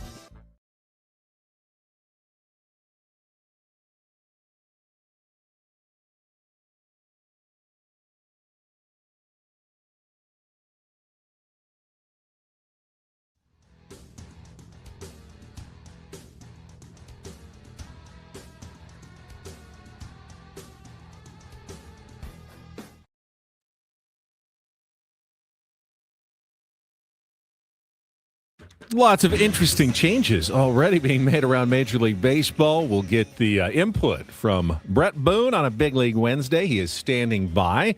Will join us right after a check of traffic here on 97.3 The Fan. From the 855 Get Ross Traffic Center. Injured? Demand justice. Demand Jurowitz. 855GetRoss.com. San Diego westbound on the 94, solid slow from before the 805 to the 5. Santee, stop-and-go conditions westbound on the 52 before and after the 125. Traffic brought to you by Albertsons, Vons, and Pavilions. It's barbecue season. Time to dust off the grill and head on over to Vons or Albertsons. Get fresh 80% lean ground beef. Now just $3.99 a pound when you buy 3 pounds or more with membership where applicable. Shop in store or online at Vons or Albertsons.com. And we're joined right now by Odyssey MLB Insider Brett Boone. Brett, the host of the Brett Boone podcast, featuring the most notable names in MLB and around sports every week. Insider calls presented by Grainger. For the ones who get it done, Grainger offers the professional-grade products you need, delivered when and where you need them. Call, click Grainger.com, or just stop by. And we say good morning to Brett Boone. Good morning, Booney, first of all. Good morning, guys. What's up? How are you? I'm good. Good, man. I couldn't be better. Good, yeah. Outstanding. Us too. So we figured in your long major league career, you must have been on a team where a manager got sacked at some point during the season. Rarely in April, though, and we saw 2 of them this past week, which is pretty crazy. Your thoughts? The Red Sox one threw me off. Now, just going back to a year ago, I don't think the expectations in Boston last year were that high. I think they overachieved. I think they won 89 games and bettered the roster for 2026 and got off to a terrible start. That being said, with the history of Cora, his success in Boston, kind of a beloved figure, this was kind of a little quick for me, and it leads me to believe that something deeper was going on, and something it just doesn't add up. They signed him a 3-year deal. He had, $14 million left on a 2-year deal, and you're a month in, you're off to a horrible start. And we know, especially on the East Coast, New York, Chicago, Boston, that, they don't put up with a lot. So I understand that, but to a guy like Cora in the middle of a deal, slow start, it's not even at April. I think there was something deeper going on behind the scenes with front office and Cora. So that's there. And then all of a sudden just dismiss, the entire staff basically with him. That was a little knee jerk for me. So something deeper was going on.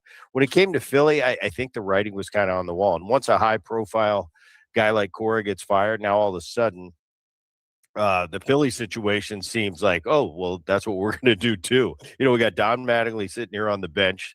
Don Mattingly's son's the general manager. Philly, another city where high expectations, put up or shut up.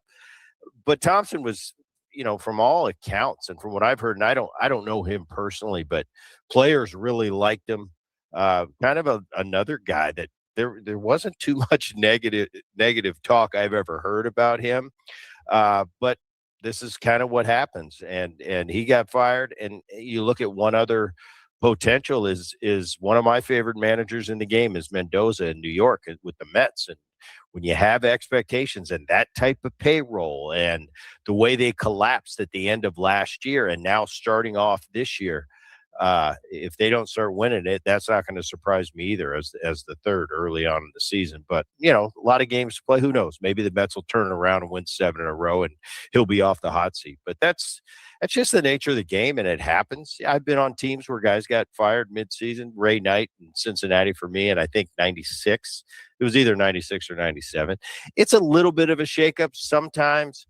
It breathes a little life into that room, and the players go on a run right afterwards. Sometimes it's really just a changing of a name on the lineup card, and it really doesn't make a difference. Bottom line is, and we all know this, as staff members, as uniform personnel, whether you're the hitting coach, in my case a year ago, the manager, there's only so much we can do. At the end of the day, these players are the ones that make the engine go, and they're either going to play good or they're not. And you can change the name at the top of the lineup card, but players win games, and unfortunately managers lose games publicly. So that's what we're looking at. How was that for you, Booney? I mean, you got called. You got called. It was the greatest story. Michael Young was like, "How about you, Booney?" You're like, "I don't know, man, really." And then you go end up doing it, and you had some success, with these guys, and you get to know them, and then they're like, "All right, well, we're not bringing you back this time." Right after that damn Skip Schumacher. Yeah, that damn Skip Schumacher got you. No, it wasn't necessarily that in my situation. It was a little more complex than that. So I didn't get fired. Right. We had a discussion and asked, we're basically talking about, I was asked, what do I want to do? And the way it worked out and the details behind the scenes on how it was going to be, I didn't feel were efficient for me. Now, I have no ill will. I had it was great getting back in the game and getting that experience on the coaching side. I haven't been in uniform in a long time. And it was a great, I loved the players. I loved the grind, that misery, but it's something I was kind of built for. Was it better than coaching at fantasy camp? Yes. Which was better? Oh, fantasy camp's way easier, much more fun. You can get drunk on the job if you want to. Yeah, if you want to. Yeah. In my drinking days, I'd have been hammered the whole time in fantasy. A lot camp. of guys do. Yeah, nowadays I live my life a little differently, but no, fantasy camp is a different animal. That's fun. That's for me to mock you consistently. Correct. You and your abilities. But all kidding aside, the coaching and I would sit there last year because, this is all, of course I can sit there and tell you the nuances of the game, this and that, but until you live that side of the ledger on the coaching side or the managing side, you just, you don't know. You have to experience it. And I had nights where I just sat up in my room and I was miserable. This is racking my brain. How can I get Josh Young to get a hit tomorrow? Yeah. What can I do? And I really can't do anything except for put him in a position to succeed the best way I know how. And sometimes I'm a psychiatrist, and sometimes we're talking about the offseason just to get his mind in a place. So it's much deeper than that. But at the end of the day, you kind of love the misery, if that makes sense. It's like, man, I've been doing this my whole life. As a hitter, I go back to my playing days and, you're going through state, you're just not seeing the ball. That's the fifth slider I chased off the plate. This isn't fun, but it's like, I'm going to get up tomorrow. I'm going to figure this crap out and I'm going to get it done. So it's a catch-22, but yeah, it's somewhere I'm meant to be. I might be back in uniform again next year because It's like I said, it's something I'm built for. It's something that's kind of innate in me. It's something I've always done, but it's a tough job. And it's a tough job being the hitting coach, being a pitching coach, being a manager. You have bosses to answer to, and you have responsibility. And when the hitters don't hit, they look at you and say, "What's wrong?" And I'll say, "I'm not hitting." Yeah, no idea. Quite the contrary. When they're raking, and they come to you, man, you are a guru. And I go, it's not me. It's these guys, So let's play it both ways, because you love it when your offense is humming and you're just sitting back like you're just a genius. But when the offense isn't humming, you're hiding in that dugout going, hey, wait a minute. It's not me. I don't have any bats with my name on it. Right. That's so good. Talking to Brett Boone on a Big League Wednesday. Insider Calls brought to you by Granger for the ones who get it done. Brett, I want to ask you, have you ever seen a guy later in his career reinvent himself, like positively? And I'm asking about Walker Buehler, because I think he's one of the more fascinating members of the Padres. He's not the Walker Buehler from the Dodgers from 6-7 years ago. Doesn't have the velocity, but he hasn't been bad. He hasn't been great. He looks like he's close. Pitched again last night, 4 2/3, 2 runs. I mean, I feel like there might be an effective starting pitcher in there, but he's trying to do it very differently than he did it early in his career. Is that even possible? Absolutely. It's not easy. A guy that, especially for the power pitchers, the guys that relied on that velocity and blowing people away, all of a sudden you don't have that next gear anymore.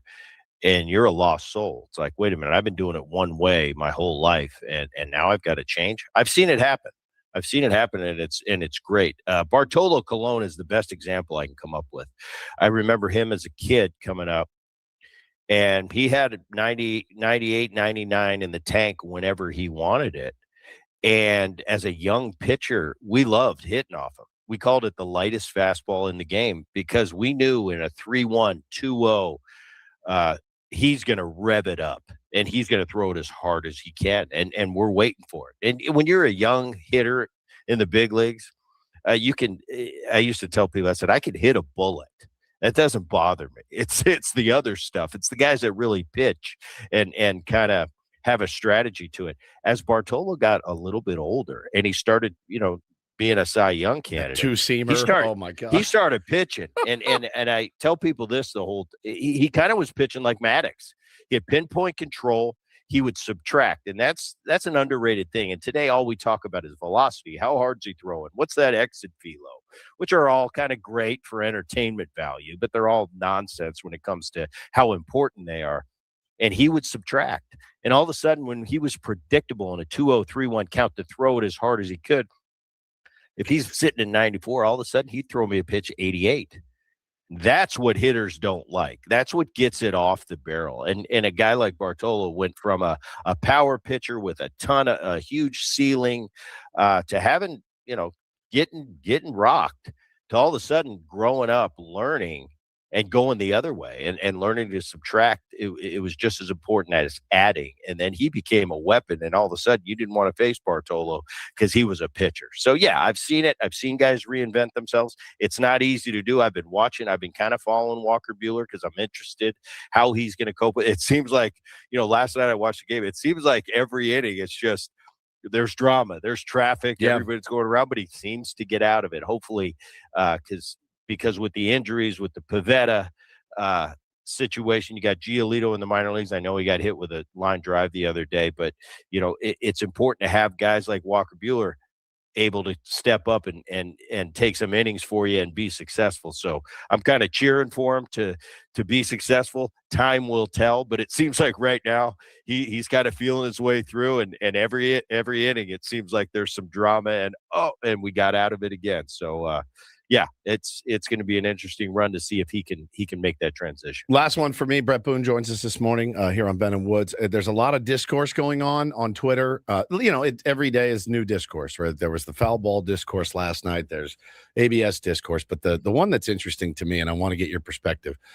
There's a contingent of older baseball players that think that the newer players don't actually throw hard, but that the radar guns are measured differently, and that makes it, I had a couple guys. Seth McClung was one. Jeff Fry was another one. Like, no, that they threw 99 back in the day too. Your perspective, you were on kind of in both eras. I mean, you saw some of those guys with guile and could pitch, but then you started getting guys that could really, really hump it up there too. I just feel like there's more of them. What are your thoughts? These guys are throwing harder than ever, are they not? Absolutely. Yeah, I think it's such a no-brainer. Well, but here's the difference. We're in an entertainment business. For People sure. like to see big radars. And I get that. exit velo. Let me tell you this: Mark McGwire exit velo was as exity as anyone that's ever walked the planet. 300. And don't tell me that it's not. You know, Correct. I know Stanton hits the ball hard.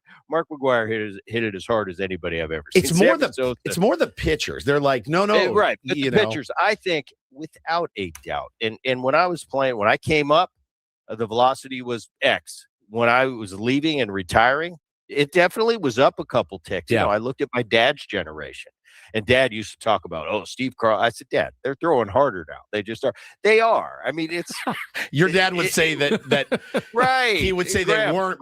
If we had Steve Carlton, you're like, yeah, but they have Steve Carlton's out of every bullpen now. There's like guys that throw as hard as Steve Carlton.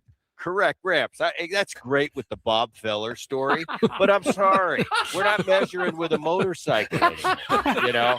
Anyway, long story short, the velocity, without a doubt, is up because, and I think 50 years from now, these current players, their grandkids are going to be laughing at them. Yes, saying, Dad, you didn't throw hard. That's just life. We move on. We get bigger. We get more advanced. Just show them Mason Miller highlights. Mason Miller. I mean, he's a perfect example. There's drive line. There's more of them across the board. Yes, guys in my generation, when I was retiring, Verlander was coming into the league then. He was throwing 98 back then. Okay, so I've seen that. Across the board, though, on average, absolutely, because that's what these guys train for now. They train for velocity. That being said, I just think what these older guys are saying, and you know, the don't get off my lawn, I really like to stay away from that. But I have to admit, of course, it's a tick up across the board. It's probably a mile and a half. They are measuring it different from out of the hand to across the plate. So all I'm saying is the discrepancy isn't as big as the numbers say. So it's not like they're throwing 100 now and they were throwing 85 in 2007. You know, I laugh. It's like I didn't play in 1849. I was playing 17 years ago. But yes, definitely up. They're going to continue to go up. I just don't think the discrepancy is as big as people say. Which is fair. I can see out of my when I'm sitting in the dugout last year, I know what 95 is. I still have those eyes that I can see. And I know what 98 is, and I know what 92 is. Yeah, some guys were throwing 98, 99. Well, that's probably really on a fair gun, 95 or 96. But the fans love to see that radar light up. So, yeah, long story short, definitely throwing harder across the board just by not as many miles per hour as they would like you to believe from the entertainment value. Booney, good stuff as always. Talk to you again next Wednesday. Thank you so much. Right. Thanks, brother. All right, guys. Thank you. Odyssey Insider Brett Boone, brought to you by Grainger. Call clickgrainger.com or just stop by. I have to say that when the Padres signed Walker Buehler and we first got to spring training, I think you guys agree with me, not all that comfortable with former Dodger Walker Buehler. At this point, I would really like to see him succeed with the Padres. Not just because I'm a Padres fan. He has an edge about him. Big time. Oh, yeah. That I'm not saying the Padres don't have, but I feel like it's an important element that. Well, without Nicky P and Joe Musgrove, they're kind of lacking in that. And they kind of need a little bit of that, what Walker Buehler brings, but they also need him to be good. They can't just have a guy who has edge and is mad every time because he's giving up 3 and 4 runs every start. They need a guy who has edge, who's going out there and pitching 6 or 7 innings and giving up 1 run. And if Walker Buehler gets there, I think he can be a very valuable member of this team. The problem is the Padres have a decision coming up here. I was just reading Kevin Acey's newsletter. Griffin Canning, they need to bring him up by Sunday. That's when his rehab stint ends, unless he wants to stay down longer. And who wants to stay down longer? He threw 68 pitches. I hate the big leagues. They have to bring someone up. None of the 3 starters at the back of the rotation, Buehler, Marquez, or Waldron, can be sent to the minors. They would have to be DFA'd. Yep. So the Padres are going to have to make a decision. Possibly they could bump one of them to the bullpen and send a guy like David Morgan or Kyle Hart maybe down, or you could go with a 6-man rotation. They do have no off days after Thursday for like 10 straight. They could try that for a little while, but at some point a decision is coming. I would love to see Walker Buehler stick with this team now. Just has to be a little bit better. He's close. He's very close. I do wonder. Just not quite there. I do wonder, if it's a bullpen scenario for him, at the end of his career or near the end of his career, if, he has clean innings. You start getting guys back. Games, yeah. Could he be a viable reliever? Opener, a reliever, long man. Yeah. If you want to keep pitching in the big leagues, that may be the option. Ben Woods, brought to you by David P. Shapiro, criminal defense attorneys, helping good people regain control of their future when charged with a crime since 2010. Visit davidpshapirolaw.com. Ben Woods potentially getting some new competition up north. We'll see. We'll talk about it coming up next year on 97.3 The Fan.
All right, we are halfway home on a Wednesday.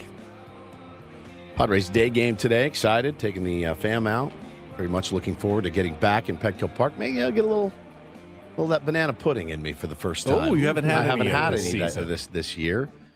It's in my mind. If I can make it happen, I will.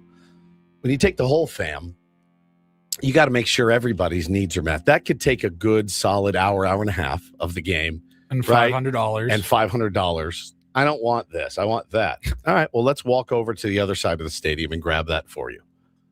Let's finish walking through this line. Yes. And then walk to the other side of the stadium and get in another line. My wife won't do it, but the smart play here is divide and conquer. I'll get Bo. Yeah. You take Taylor.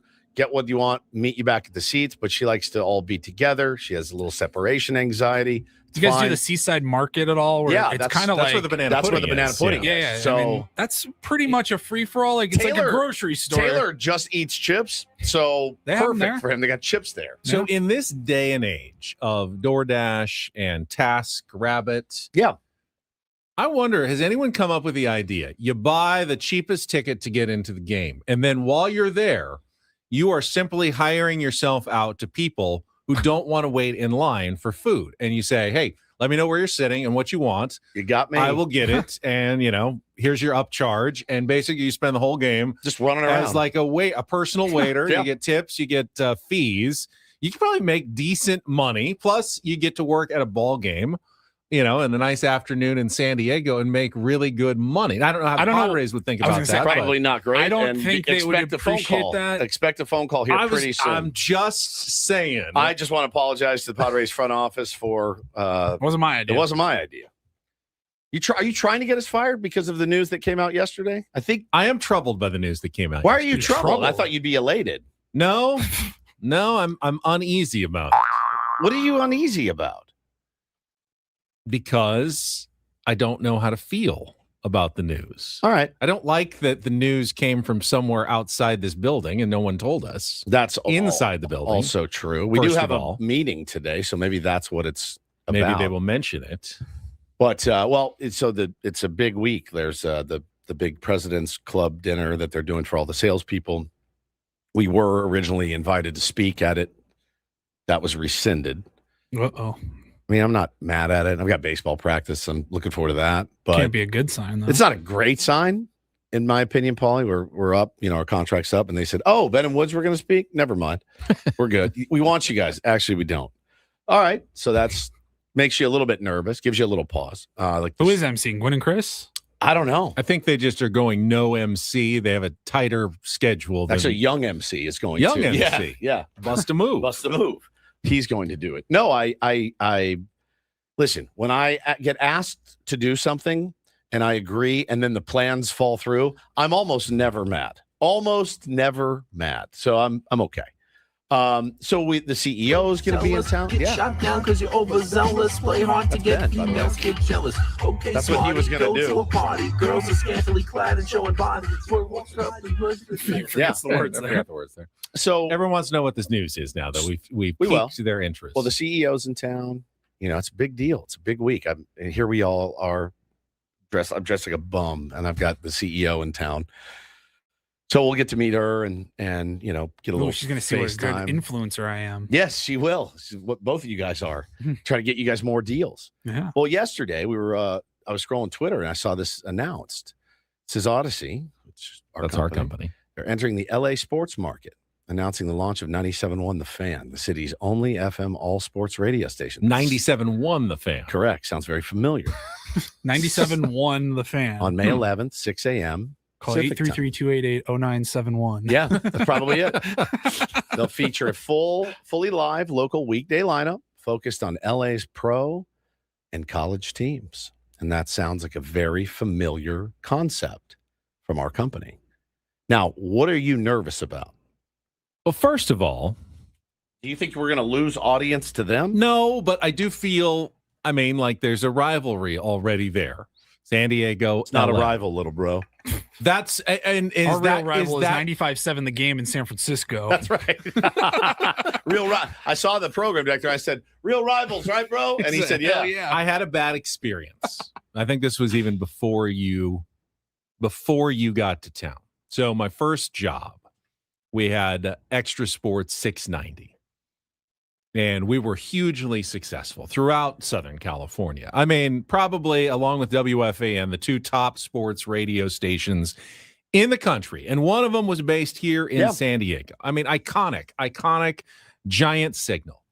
And then one day they said, we are going to start Extra Sports 1150 in LA. Okay. And our bosses immediately said, and they're more important than you are, because that's Los Angeles. And we're going to devote all of our resources and everything. We're going to send talent up there. And you are now basically the small redheaded stepchild to the Extra Sports 1150 in LA. Didn't they start taking like all the advertising dollars came from there? All the advertising dollars went there. They took everything from San Diego and basically wrecked our station. And they were never successful. No one listened to them up there. But they wrecked our station in the process. And so I have a bit of PTSD about the new LA sister station coming into the market and wrecking what was a very good thing in San Diego. Okay. I don't know that I need to be worried about that in this situation, but I do have that. So. I have that experience, and I am thus uneasy. Let me throw a wrinkle at you. Okay. So we're almost to May. And no contract decided upon yet, right? So we're in our walk year. What if we got the job up there in mornings? I haven't seen any station lineup announcements and we yet. just did a Padres show on 97.1, and it was just we ripped the Dodgers every day. My guess is it would be the most listened to radio station in Los Angeles. That's just. I'm not kidding. Given our social media. Well, they're already in our chat every day. If you say Dodgers, they come running like a fly to honey. Truly. So if you say Dodgers suck, you lost to the Marlins, right? They go nuts. They go nuts. Yeah. Here's what Ben thinks about the Dodgers losing to the Marlins last night.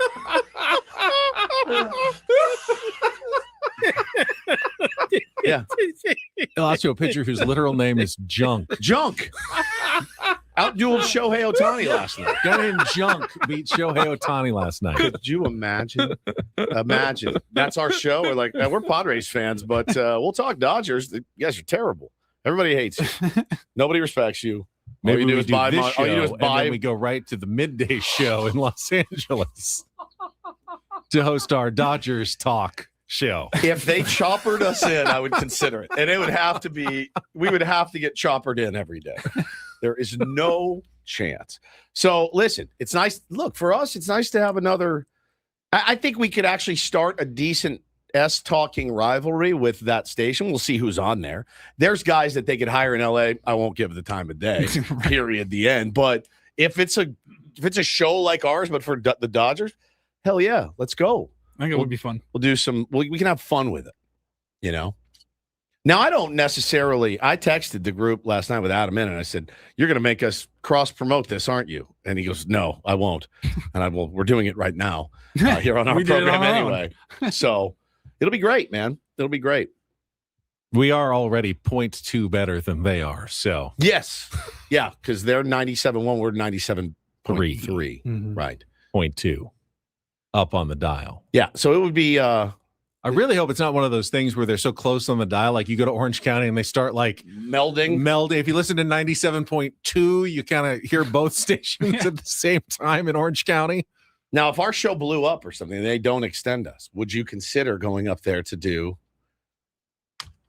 work at 97.1? Could I still talk Padres? No, you probably have to assimilate and fall in line. Become a Dodgers fan. We'd have to do like a Dodger or an LA radio show in the morning, and then maybe like a Padres San Diego podcast afterwards every day. Right. And you were born in LA, so it's a natural fit. Lakers fan, grew up riding around Rolls Royces, hanging out with Jerry Buss. Should we practice? I mean, Lakers are going for Game 5 victory against the Houston Rockets. No KD in the lineup, so this is a game the Lakers must have to get on to the second round of the playoffs. Woods. Carlos said the traffic report there has got to be 4 minutes long. What if they hire Kelly Danick? That's when I would riot. I would riot Do miss you, Kelly Danick. Miss you every day. Have a USC beat writer on the next segment. Talk about football recruiting. Ooh, spring game. Yeah. Big Trojan spring game coming up. Woods. Be a nightmare for me, man. Just a total effing nightmare. I would be the most hated man in Los Angeles. Kings got swept in the playoffs again. We're outraged at our LA Kings. Yeah, just awful. Oh, Chargers talk. How about that? Oh no, Chargers talk, Dodgers talk, USC talk, Lakers talk. Be the worst sport. Can't believe the Rams wasted a draft pick on Ty Simpson. See, Woods. I wouldn't mind talking about the Rams. I kind of like Sean McVay and some of the, I love Kyron Williams. They got some players I can get behind, but other than that, man, it would be pretty tough. So I'm not going to worry too much about it. I wish them luck. I wish them luck. I don't think we're going to lose listeners to them unless Now, that wouldn't be like the Dodgers flagship because they have a flagship. Yeah, no, that's on AM. Why don't these idiots go to their chat? Do they not have a chat because it's on AM or something? What's the deal? I don't know what they do. But they're always in our chat. Yeah. And on our YouTube. We're just more entertaining, apparently. I guess so. That's fine. Yeah. Thank you, Dodger fans. Thanks again for that trip to Philly last year. That was elite. The dinners. I had so much fun. The dinners we had on you were... Remember that Italian dinner we had? I think about it all the time. Such a great dinner. Literally paid for by trolling Dodger fans on YouTube. Just the greatest thing you've ever seen. Oh, that rigatoni, those meatballs. God. You know what? Bring us another tiramisu. Bring us another bottle of wine. You know why? We can afford it. We can afford it. Yeah, it'd be great. So, new station coming to LA. And I mean, look, a rising tide lifts all boats, right? Like we're under the same umbrella. Does that mean we have to root for them now to succeed? I guess we do. That's typically how it works. Because we work for the same company. Yeah, if they do well, maybe we pulling do on well. The same rope. I'm sure we'll reap the benefits of their success. Oh, totally. I'm sure it will trickle down. Yeah, I'm sure it will. Well, good luck to our new colleagues, whoever they may be, at 97.1. Maybe. Let's see who they name first before we start wishing good luck to anybody. Do you think Adam Klug might be eyeing a spot? Ooh, jump ship, go be the program director in LA. We've slayed the dragon again, except we actually have. I don't know. I sure hope we are the dragon. We are the dragon. Yeah. 97.1. The Fan. We are the dragon. Andrew Friedman, is it extra sweet because you beat the Padres? What? Is it extra sweet because this is against the Dodgers? What if this was Adam's villain arc and he's like, I'm actually going to go run that station. I'll be like, all right, well, you thought I made fun of you when you were here. Just wait till you go up there. I don't think he could. I don't think he'd handle that. I think what remaining hair he has would fall out of his head after I was done with him, for sure. This is crazy. Coming up next, we'll be talking UCLA basketball. No, we will not. We'll be playing Take on Woods. If you'd like to be our contestant, you can call now, 833-288-0973. 288-0973. It's music, movie, or TV trivia for your chance to win the field-level Padres seats for the Memorial Day game against the Phillies. With Don Mattingly now as manager of the Phillies coming to town. Call now. We will get to that coming up next with Ben and Woods on San Diego's #1 sports station, 97.3 The Fan. First, though, I implore you, take advantage of the spring special at sdfatloss.com and get $200 off the Sustainable Weight Loss Program. I was just seeing an article, very reputable source, and they did a study. If you're on the GLP-1s, and you stop taking the injections at any point within a year and a half, the weight comes back on. That's what they have determined. SDFatLoss.com has found a better way to keep the weight off by building your metabolism, building muscle, and losing weight while eating regular foods like steak, chicken, vegetables, no shakes, no bars, no mixes. That's how I lost 40 pounds in 60 days, up to a pound of fat per day and 10 to 20% of your body weight in just 2 months. Think about that. A new you in 2 months before the June gloom is gone. You can be ready for swimsuit season in San Diego. All you have to do is follow the great doctor-developed plan. Your counselor, your coach is going to help you through it every step of the way. If you need daily support, they will give you daily support and then help you keep the weight off. I have kept my weight off 3 years now.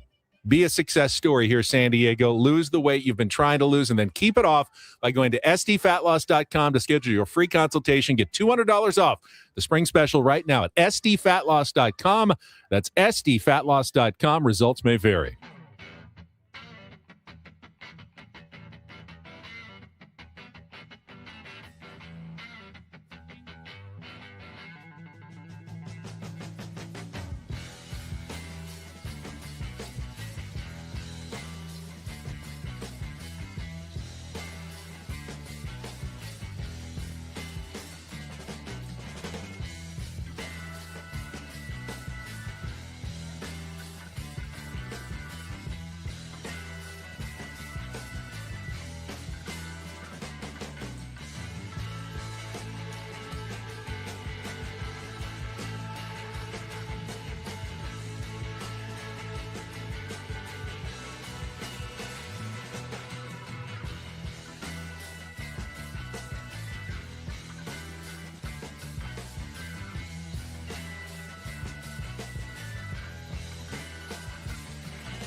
Hey, player, this is all yours. This room with this view. This speakeasy with this cocktail. Hey, could you make that too? The spa with this. Ah. And this pool on this roof. This is all for you. The all-new Hamul Casino Resort, now open.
think we all realize that being a Padres fan can be stressful. Sure, a fan of any team. It doesn't matter who it is. But how stressful? There's actually data. We can talk about that coming up in just a few minutes. Ben and Woods. This hour on Ben and Woods is brought to you by GL Pools, the swimming pool experts trusted by thousands of San Diegans since 2006. Baseball is back, so is swim season. Make sure your pool is ready. Call now, mention radio for a free month of pool service. Don't forget, tomorrow we've got our Epic Wings Epic Roundtable at 9 o'clock. And then on Friday, Management Report Friday, brought to you by SDCCU. It's not big bank banking. It is better. It's not a Craig Stammen week, so not sure yet who will be joining us on Friday. Let's see. Off day tomorrow, right? Correct. So I'll probably find out later today. When they figure it out. We had AJ on. Dinner at the Diamond, isn't it? Is it already dinner at the Diamond? Yeah, they do it earlier. Yeah, they're doing it earlier because the Lauryn Hill concert's also tomorrow night. And I don't know how that works because it's a public concert. Like, you can buy tickets to see Miss Lauryn Hill tonight at Gallagher Square, but they I always like that you call her Miss Lauryn Hill. That's her title. I know. I liked it. Miss Lauryn Hill.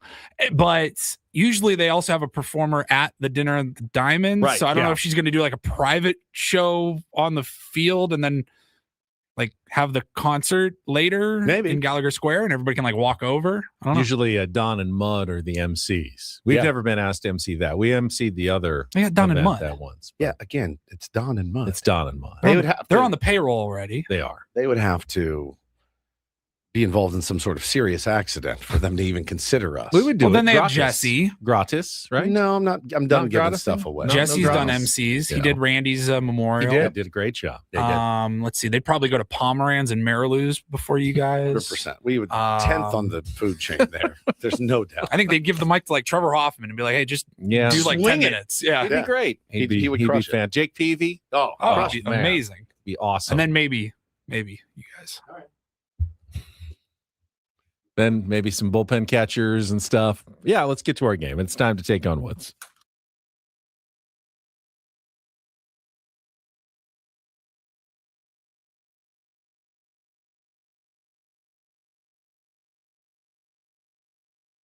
Take on Woods brought to you by Bay Alarm, security and fire alarms for every business. We got you, and it looks like we got Marcus today. Hello, Marcus. How are you? Doing good, Ben. How are you? I'm good. Let's see if we can get you qualified for the Padres field-level tickets to the game against the Phillies on Memorial Day. You just have to beat or tie Woods in 5 questions of music, TV, or movie trivia, and you get the choice of category. Here's what we've got. TV, House Calls, 5 TV shows with house in the title. Music, that's just mean. All 2-second songs, all specific insulting lyrics in those 2-second songs. You'll need to identify the song title and artist. And our new movies category, siblings. 5 movies with either sister or brother in the title. So TV, House Calls, music, that's just mean, or movies, siblings. Marcus, what would you like to play? Oh man, let's try the movies again. Movies. All right, siblings is the category. We are looking for 5 movies with sister or brother, or sisters or brothers in the title. You'll have 60 seconds to answer as many as you can. If you don't know one, say pass. We will come back to it if there's time left on the clock. First question is the 2-second movie clip.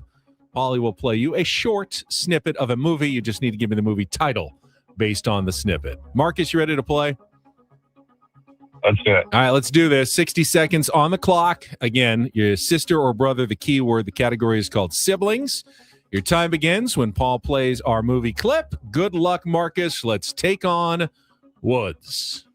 It's 106 miles to Chicago. We got a full tank of gas, half a pack of cigarettes. It's dark, and we're wearing sunglasses. Blues Brothers. Correct. In which 1992 film does Whoopi Goldberg play a lounge singer in witness protection hiding out as a nun? Correct. Will Ferrell and John C. Reilly are thrust together when their single parents get married, in which poorly reviewed. Brothers. Correct. George Clooney leads a trio of escaped convicts who search for treasure and become a hit musical act called the Soggy Bottom Boys, in which 2000 film by Joel and Ethan Coen. Oh, Brother, Where Art Thou? Correct. Woody Allen directed and won a screenwriting Oscar for which 1986 film starring Mia Farrow, Diane Wiest, and Barbara Hershey as siblings. I mean, they weren't all going to be easy. Come on. Of course. Woody Allen directed, won a screenwriting Oscar for which 1986 film starring Mia Farrow, Diane Wiest, and Barbara Hershey as siblings? Quickly. All right, we got 4. We just did not get Hannah and her sisters. We got Blues Brothers, Sister Act, Step Brothers, Oh Brother, Where Art Thou? I think he's going to do well. The question is, can he go perfect? All right, Woods returns. Marcus, your opponent. Movies is the category. Okay. No category name for Woods, though. Let's put 60 seconds back on the clock. Your time begins when Paul plays our movie clip. Good luck, Woods. Let's take on Marcus. It's 106 miles to Chicago. We got a full tank of gas. Blues Brothers. Correct. Which 1992 film stars Whoopi Goldberg as a lounge singer in witness protection hiding out as a nun in San Francisco?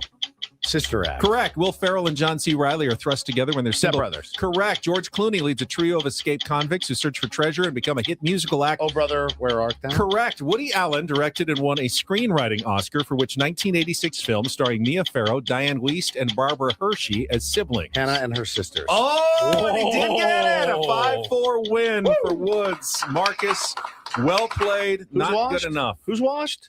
Who's washed? Well done in the category of siblings, brother and sisters in each title of the movie. Man, I felt good. Here, King, you dropped this. Thank you, sir. Thank you. So it's good to be back. I have not seen Oh Brother, Where Art Thou? Good? Not good? Never I seen heard it. it's I thought you were going to say fantastic. in a long time. I haven't seen it in a long time. It's one of my all-time I favorite missed movies. it when it came out. It's so good. It is good. Highly recommend. You would Okay. love it, Ben. I think Okay. you would enjoy it. Okay. It's one of my favorite movies. That was in my very dark period. What was it, like 2000, 2001? Yeah. Yeah. Wasn't really up on the arts. The music's phenomenal. The soundtrack is incredible. The band that they create in the movie is phenomenal. They the like Soggy when Bottom Boys. the musicians went on a big tour of all the music. It Yeah. won an Oscar. I think the music overall won an Oscar as well Yep. for that one. Yeah. You should watch that. I would think you would really like it. Okay. I will put it on the list. Yeah, your list is long. The list is long. Now you're leaving again soon. I am. When are you leaving? Next week, I will be gone on Friday And Monday. and then the following Monday. And you're going to Bandon Dunes. Yeah, the bucket Mecca. list Yeah. trip Okay. You guys has arrived. We were on you for years about not doing anything on your bucket list. Yeah. And now it's finally here. This one is. You're going to have a lot of time. You're going to be flying. True. I heard it's very boring there in that It's only, it's outside just, of the golf. There's nothing else. It's so you guys can not quiet. So you I can get some movies. get some movies in, some TV checked shows off the list at yeah, night. It's a good time for We're it. gonna play a lot of golf. Let's get this list going though. I want to see what this list. Do you have an actual list? I don't have an you actual should list. start. It's more of a Start a note in metaphorical your notes. list. Start a note in your Okay, notes a app. list. Yeah. Oh brother, where art thou? Is now the list right there. Take your little Soggy Bottom Boys, take you out. There you go. All right, we'll come back. We can do our MLB reach around and talk about why the Padres are, in fact, it's not your imagination, the most stressful team in Major League Baseball. All right, I have a theory on this Coming as well. up next on San Diego's #1 sports station, 97.3 The Fan.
He just here. I'll show you a little. Just a little. Please don't. Just a little bit. What hurts on you? Nothing at all. A little bit. Not that now. So let's say whatever you're about to touch is the only thing. Let's say it's gonna hurt. Right? All right, yeah. Okay. Pretend your knee hurts. Pretend your knee hurts. It's going to in a second. Right here.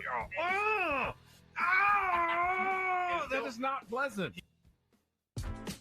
Hey, player, this is all yours.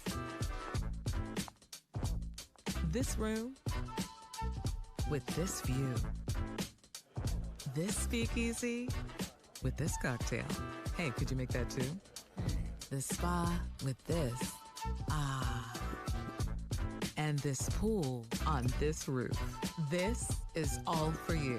The all-new Hamul Casino Resort, now open.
Ben Woods, brought to you by David P. Shapiro, criminal defense attorneys, helping good people regain control of their future when charged with a crime since 2010. Visit davidpshapirolaw.com.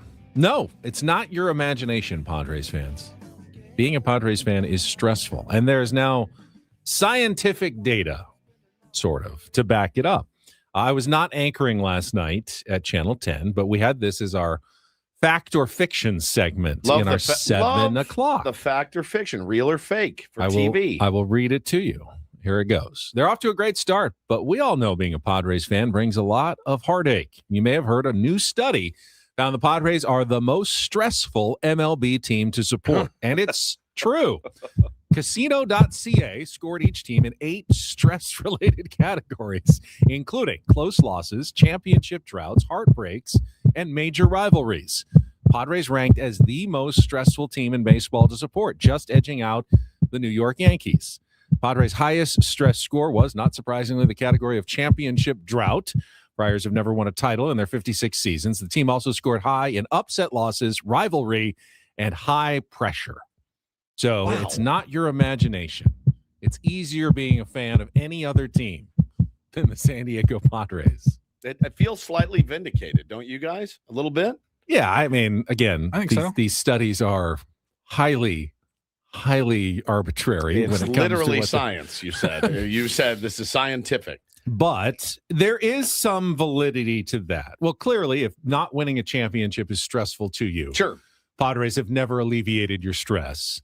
There, especially recently, I mean, rivalry. The Padres-Dodgers rivalry is a stressful, intense, stressful rivalry.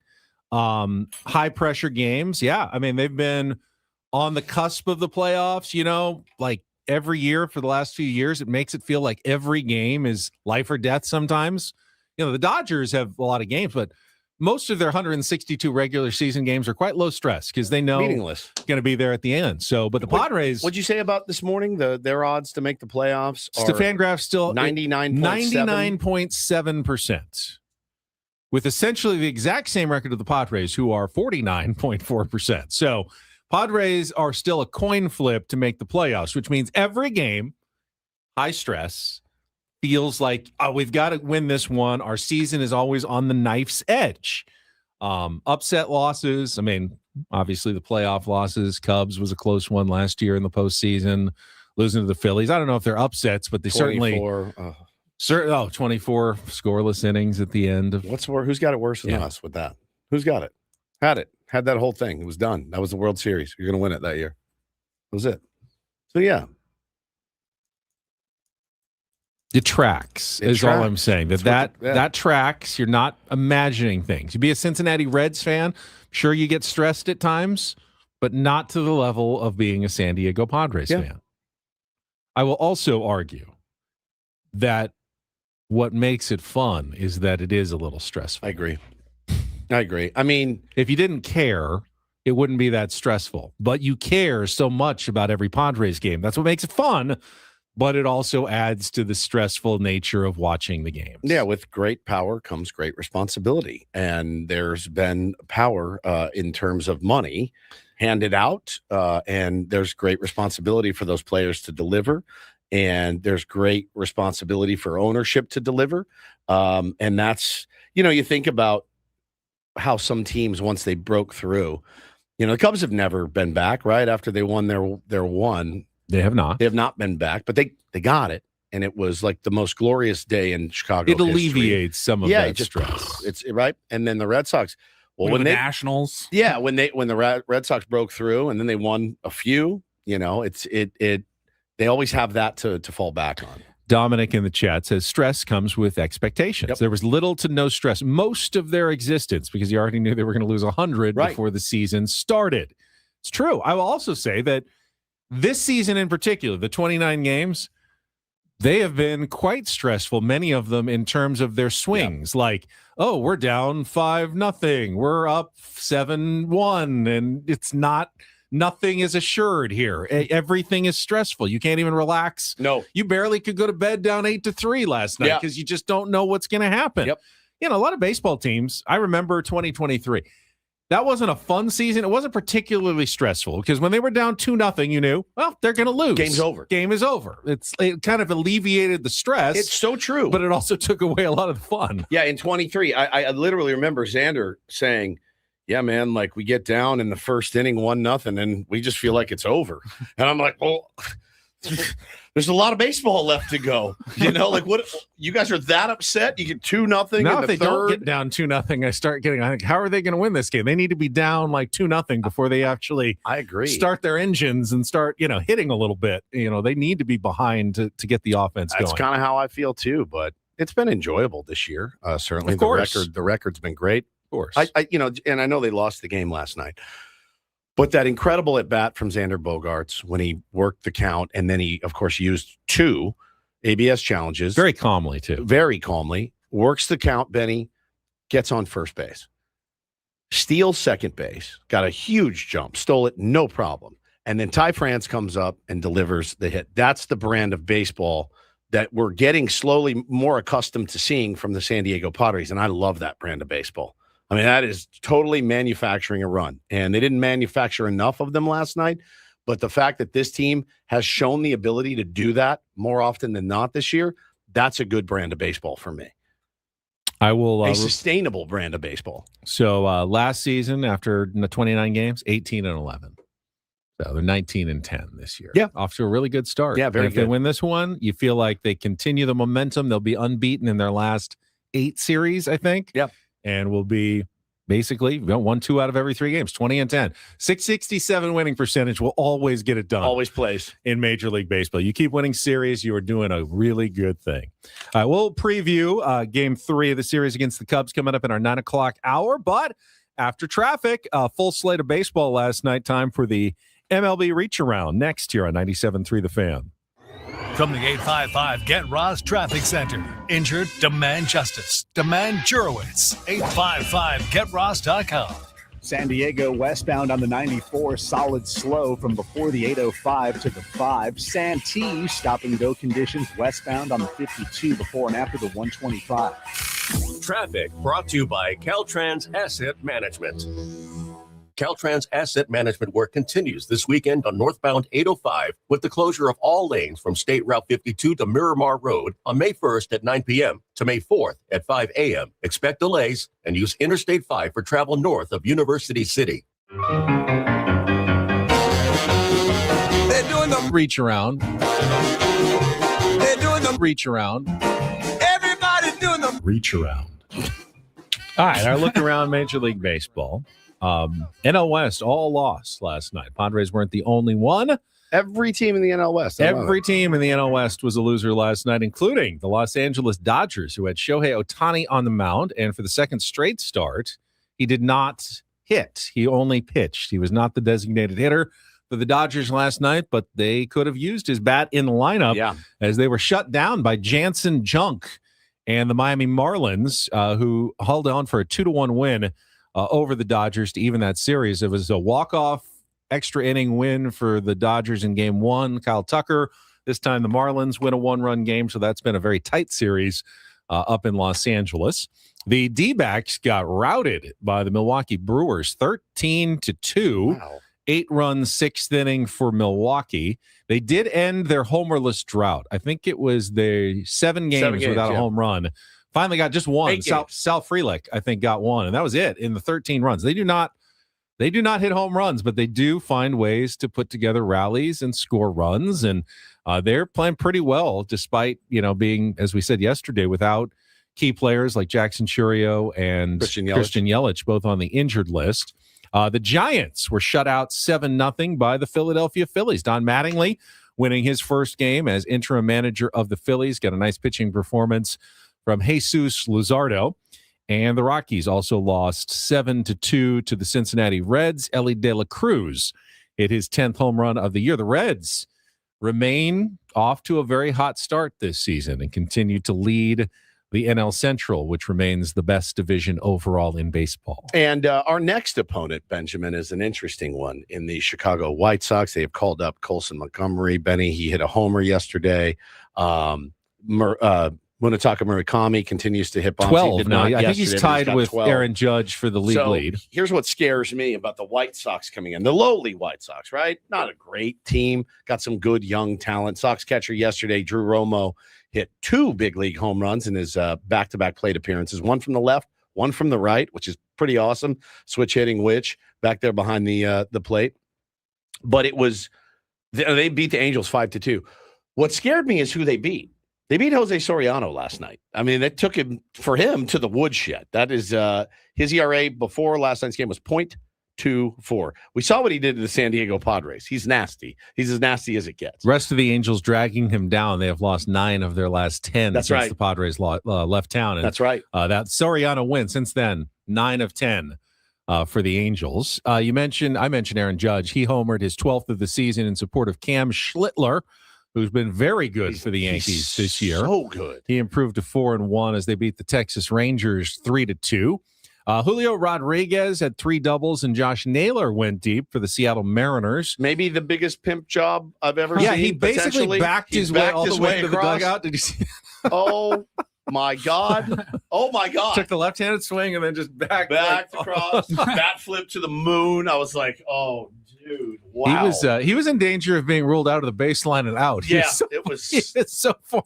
It was toward the dugout there. They won 7-1 over the Minnesota Twins. The Braves remain hot. They've won 11 of 13. They beat the Detroit Tigers 5-2. The Mets got some offense finally. Juan Soto hit his second home run. He's been injured for much of the season. Bo Bichette also hit his second home run as they shut out the Washington Nationals 8-0. The Blue Jays got a shutout. Trey Savage and 4 relievers combined to blank the Red Sox 3-0. The Cardinals handed the Pittsburgh Pirates their third straight loss, 11-7 the final in that game. Old friend Nick Martinez pitched the Rays to a 1-0 win over the Cleveland Guardians. 7 shutout innings for Nicky M. He lowered his ERA to 1.70. There was a thought, certainly, that Nick Martinez could be a trade target deadline. Right now, the Rays are not only in playoff contention, they're solidly in the wild card lead, behind only the Yankees in the AL East, but they've gotten off to a really good start, so they might not be a seller at the deadline if they continue to play in what has been a weaker American League so far this year. Pete Alonso hit his 4th home run of the year for the Orioles as they beat the Astros, who continue to struggle. 5-3 the final in that game. And we were talking about him yesterday. Bobby Witt Jr. did have a home run. Had a 3-run shot in the 10th inning. That'll do it. In Sacramento last night as the Royals beat the A's 4-1 in 10. The freaking Braves are red hot. Martin Perez, old friend from the San Diego Padres, went 5 scoreless, shutting down the Tigers. I was watching that game. It was on TBS or whatever, and I've had it on during dinner. Did you see Javi Baez? Guy's always doing goofy stuff. Runs down to first and tries to lunge, I think, with his right foot, hits the bag, funky knee. Looks like it explodes for a minute. He's laying on the ground. They didn't have to cart him off. It was an ankle, I think. But yeah, he's still batting in the 9 hole so. for them. Yeah. I think so. Most expensive 9 hitter in history. And it's just Bo goes, oh, that looks so bad. He goes, is Javi Baez good? I go, I don't know. Don't ask me. He's a big leaguer, so the answer is yes. I said, but I couldn't tell you if he's good or bad. Do you want Javi Baez on your team or don't you? I couldn't answer the question. I go, I don't know. He's got to be a tough one. The chase rate is so gnarly, just insanely high. It's got to be a tough watch. I mean, Manny has gotten so much better this year at not chasing. Yep. Tatis has gotten better over his career. And, those guys are really good, and it still frustrates you when they chase the sliders outside. Javi Baez chases pitches that are not even in the same zip code as home plate. It's like, why does anyone ever throw that guy a strike? Ever. Why would you ever throw anything in the zone to him? If you're a manager, just slider. Right. No need to go in. I mean, he is Pedro Serrano. He literally is. He is Pedro. Why didn't anybody pick this guy up? Yeah, he did very much. He did very good. Hey, Eddie, that's enough fastballs. Yeah. All right, I got you. Flips that thing up there. Yeah. Why? Why would you ever throw anything that didn't have spin on it to Javi Baez? If he hits it, you tip your cap. Also, bad news for the team that's in town right now, the Chicago Cubs. They were kind of hopeful that Justin Steele, who had elbow surgery last year, was on his way back, but they said a setback on his road to recovery, and they're having to shut him down again, which puts his 2026 season now in jeopardy. Obviously already on the injured list, but he was obviously one of their key performers before getting hurt, hoping to get that starting pitcher back, similar to the Joe Musgrove situation, I would say, where they were expecting to get Steele back, Padres expecting to get Musgrove back. Neither of those seem particularly close to happening at this point. So some bad news for the Chicago Cubs this week as well on the starting pitching front. That's a bummer, man. He's a good pitcher and just can't seem to stay healthy. Kate Horton out too. It's gnarly. It's they're finding ways to get it done. Their offense is good, man. They have a good team. You look at that lineup, it's very balanced. It's pretty stacked. They can beat you in a lot of different ways. I mean, PCA, hitting a bomb last night. He's not really found his power stroke all that much this year, so that's kind of unfortunate. We laughed about it before the show, and somebody actually brought it up in the chat, too. They're like, is it weird that we all expected Jackson Merrill to rob that home run? I go, I did. As soon as I saw him going back, I went, oh, he's got it. That's right in his wheelhouse. A little bit of a missed time from Jackson Merrill. It's such an impossible play to make, but he's made so many of them that now you're like, wait, what's your problem out there? The expectations are way different PCA now. Probably expected it too. He's been off to that rough start and thinking, oh, this is another one. He's going to rob it. Take it away from me, but it did not happen. I don't know if it would have made a difference. Didn't score again anyway. Yep. So just insurance they did not need. All right, that's it. We got 1 hour left. Paulie's got lots of audio but no sports. Oh, it's going to get weird. In the Rindle Report. Yes. I like that. Coming up next year on 97.3 The Fan.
Final hour of Ben and Woods, broadcasting live from the Bill House Studios. We know how. Well, news from Evan Drellick in The Athletic this morning.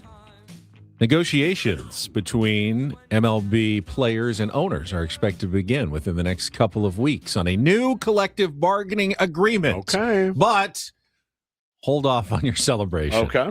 Because, as Evan writes, there's a lot of posturing that goes on, like months of posturing, and that really no one is expecting a deal. Certainly not before the current deal expires in December, and likely not until they start missing spring training in February or March. That's what happened last time. Is there a reason it has to happen that way? No.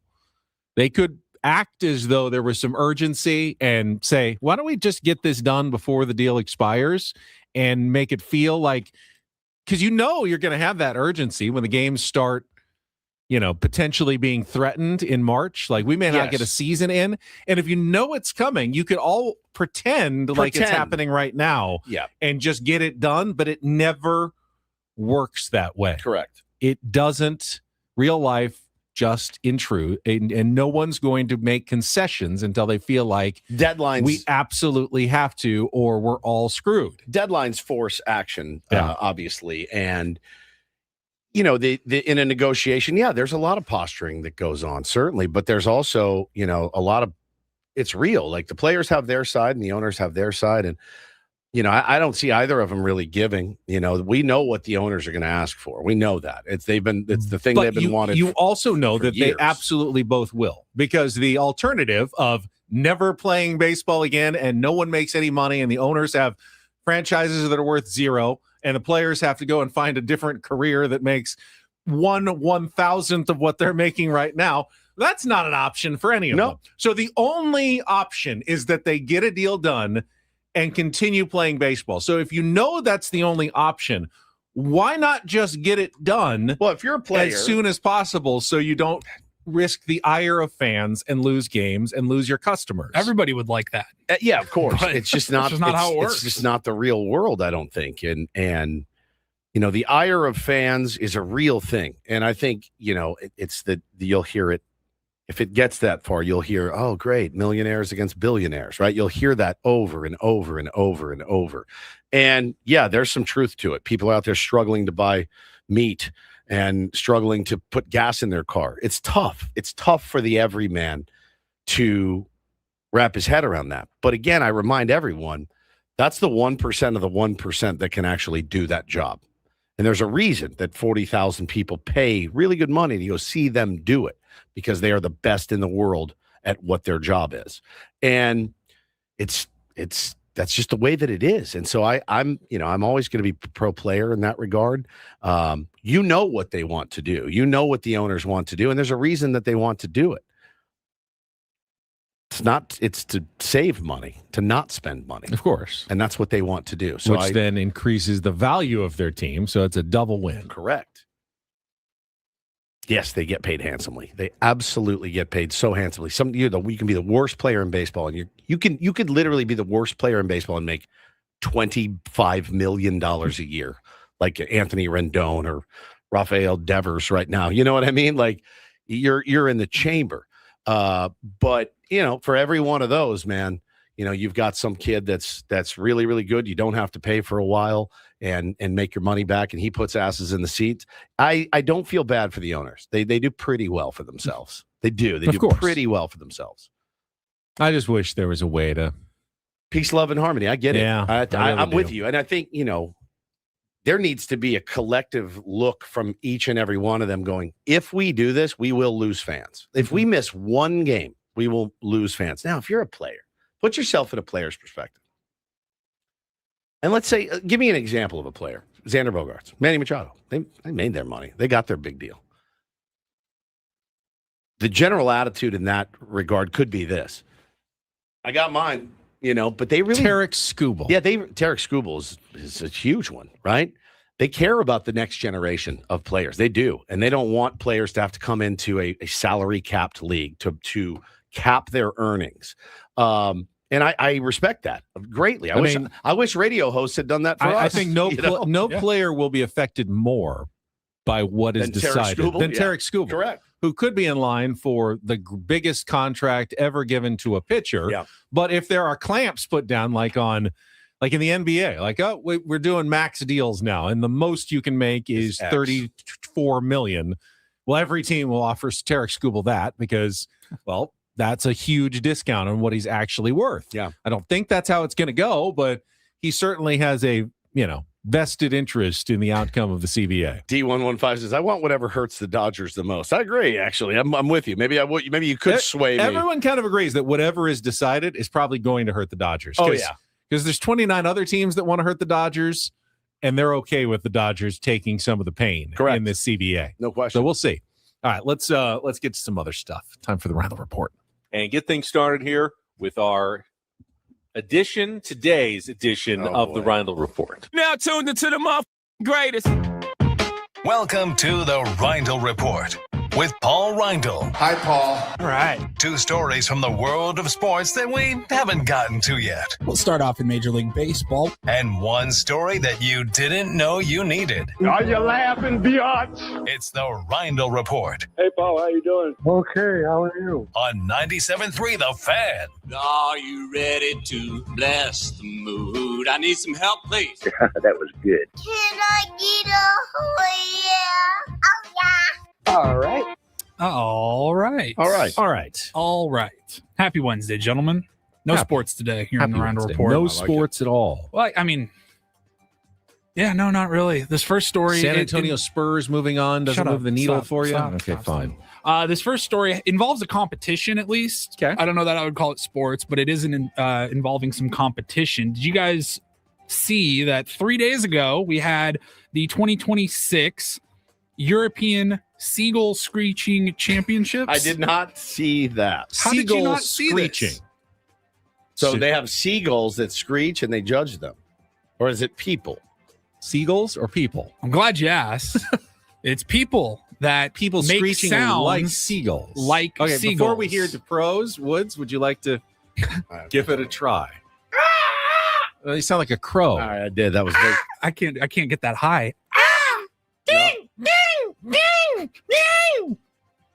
That kind of like a seagull? Kind of.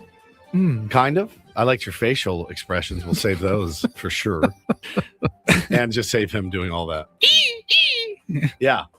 Mine was very crowish. I don't know. I don't know if I know. All right, let's hear what the pros. Yeah, what do the pros sound like? Seagull imitators from 15 different countries gathered in Belgium, and it was held in a local pub. The event drew participants of all ages, families, kids, adults, people dressed up like seagulls. It's a good bit. They were in costumes. The performances had judges and a crowd. They've done this for a few years now. The organizers say that the whole point of this is to improve the image of seagulls, which are often viewed as intrusive. Rats of the sky. Yes. Yeah. There was no Beach rats. prize, no cash prize, just bragging rights. But No prize. I will prize put at up, all? I'm putting up a video here. Some of them not great, kind of sounded like us. Some of them sounded ungodly real.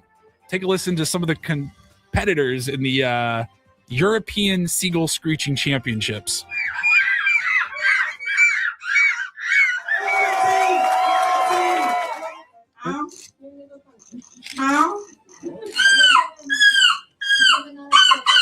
Oh, wow. Oh, God. That guy's probably didn't win. That guy's wearing a lobster costume. With a thing. The lobster tail looks like his wiener. Some of them better than the others. That's real. 1918. That was good. Oh, Copenhagen. that's got to be the winner. That was your winner. That there, guy? Ian. That's not what you That mean. didn't sound great. No. She also took a big puff of a She cigarette. did. She blasted the heater. She do that? Get that freshman in you. This kid right here. You would That not. one You sounded would real. not know that's That not sounded like a real seagull. seagull. That's amazing. I think it would be fun to go for about 30 seconds, and I'd be like, Yeah. that's it for me. I think I could probably handle about 30 seconds of that. That's max. I do know a bar in North County that might host that Yeah. if there was ever a competition in San Diego. That's something. The else. European Seagull Championships. Yeah, there you go. That's your I fun like it. audio. We got another story here out of New York City. There is a restaurant who received a Michelin star, meaning they are the elites of the elites in the restaurant world. Yeah. The restaurant 3 Michelin stars is the best. Sure. But a Michelin getting star is one- still fantastic. I mean, only like a couple of restaurants in San Diego even have 1 Michelin star. Right. We're talking NYC here. Now, I don't know the name of this place. It's one word. It's ELCIEL. El Cielo. El Cielo. It's a Colombian cuisine. El Cielo.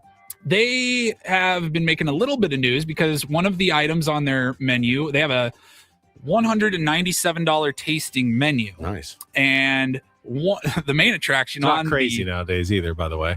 What? That's not a crazy price by any stretch of the imagination now. Yeah. For a seagull just flew by. For a Michelin star There restaurant. is. So the number one thing on the tasting menu that has caught everybody's attention is they have what they're calling Choco Therapy. Choco Therapy is a dessert menu item on the tasting menu, the fixed menu. And basically you have a tableside server come by, right, and they just kind of drizzle melted chocolate into your hands. Really? Yeah, let's see. I'm putting it up here on the YouTube stream so that you got a dish below you, and they just pour chocolate. You rub it all over your hands. These people are like, and licking their fingers. In the F is happening here. That is bizarre. They're calling it a sensory experience. And then they come back and just put some sugar and coffee exfoliant. Yes. Okay, you can rub your hands. It is a sensory experience where melted chocolate is poured over your hands to recreate the carefree, messy joy of childhood. Nope. That is what the chef was going for there. That's a dessert, by the way.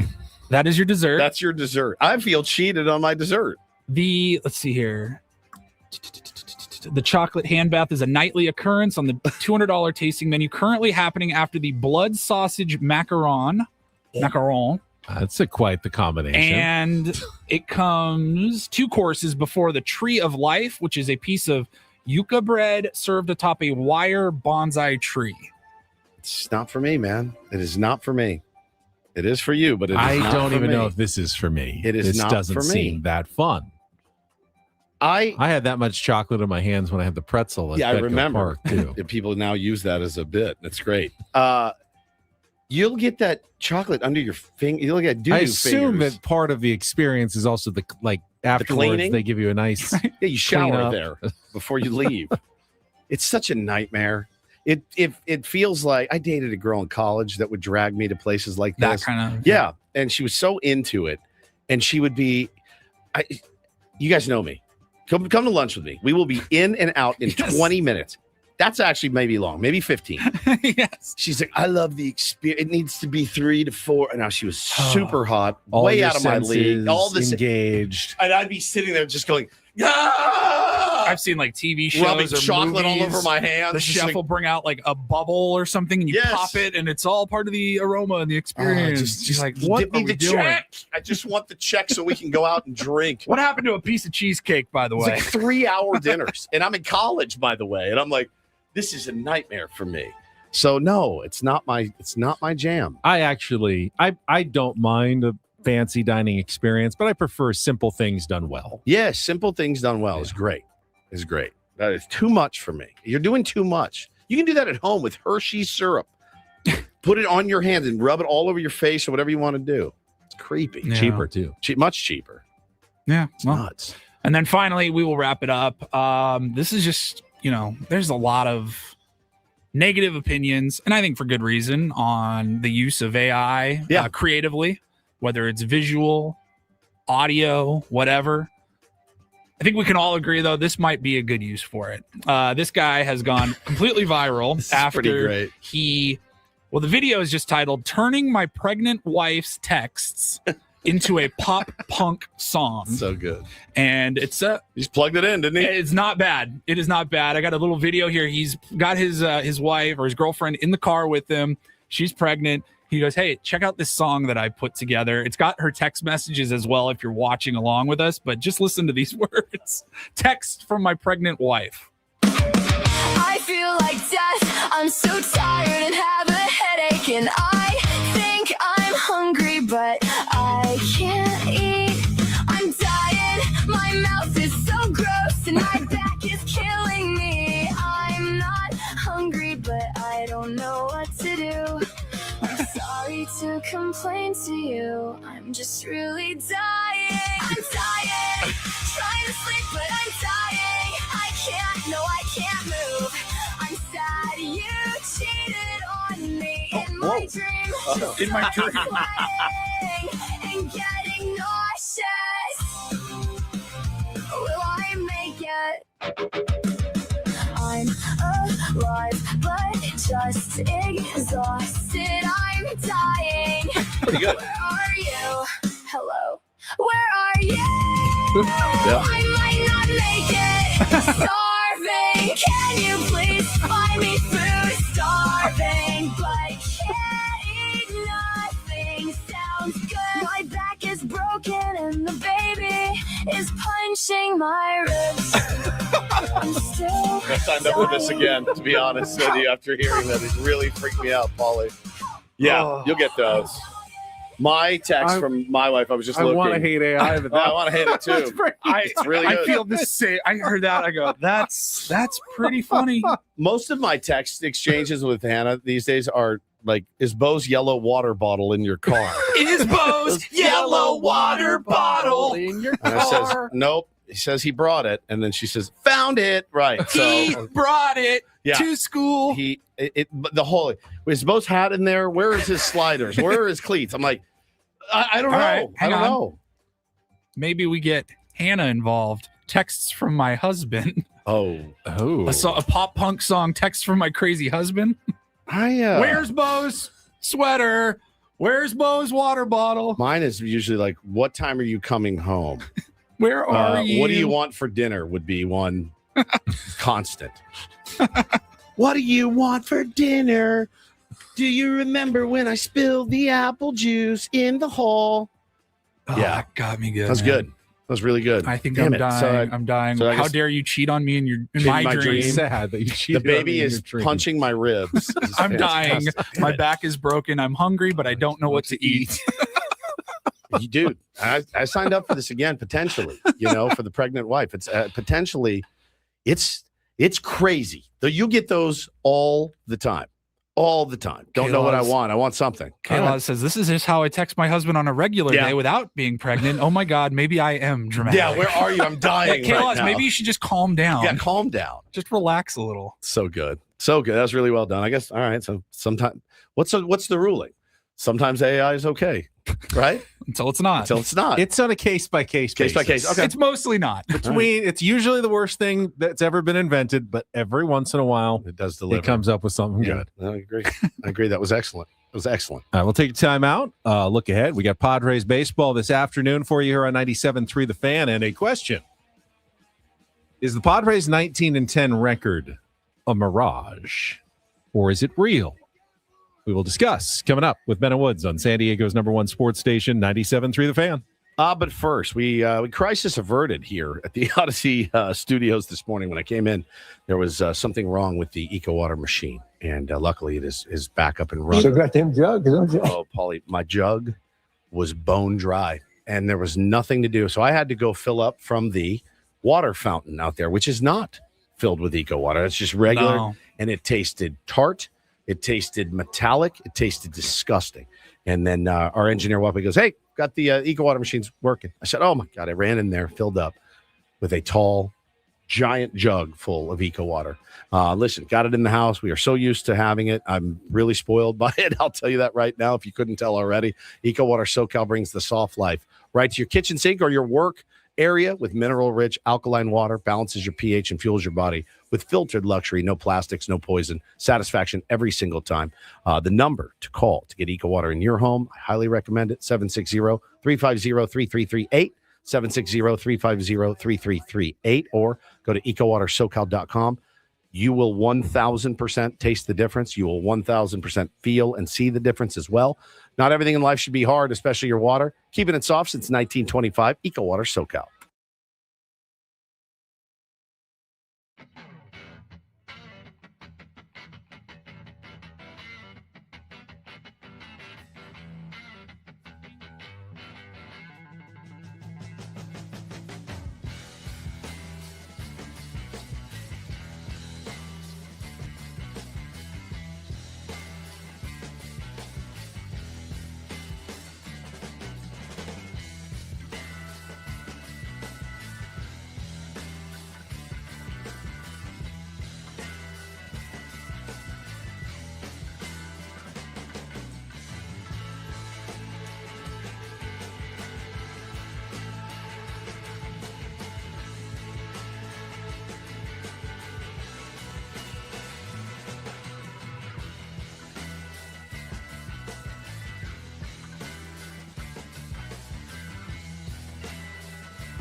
Hey, player, this is all yours. This room with this view. This speakeasy with this cocktail. Hey, could you make that too? The spa with this. Ah. And this pool on this roof. This is all for you. The all-new Hamul Casino Resort, now open.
Ben Woods brought to you by David P. Shapiro, criminal defense attorneys helping good people regain control of their future when charged with a crime since 2010.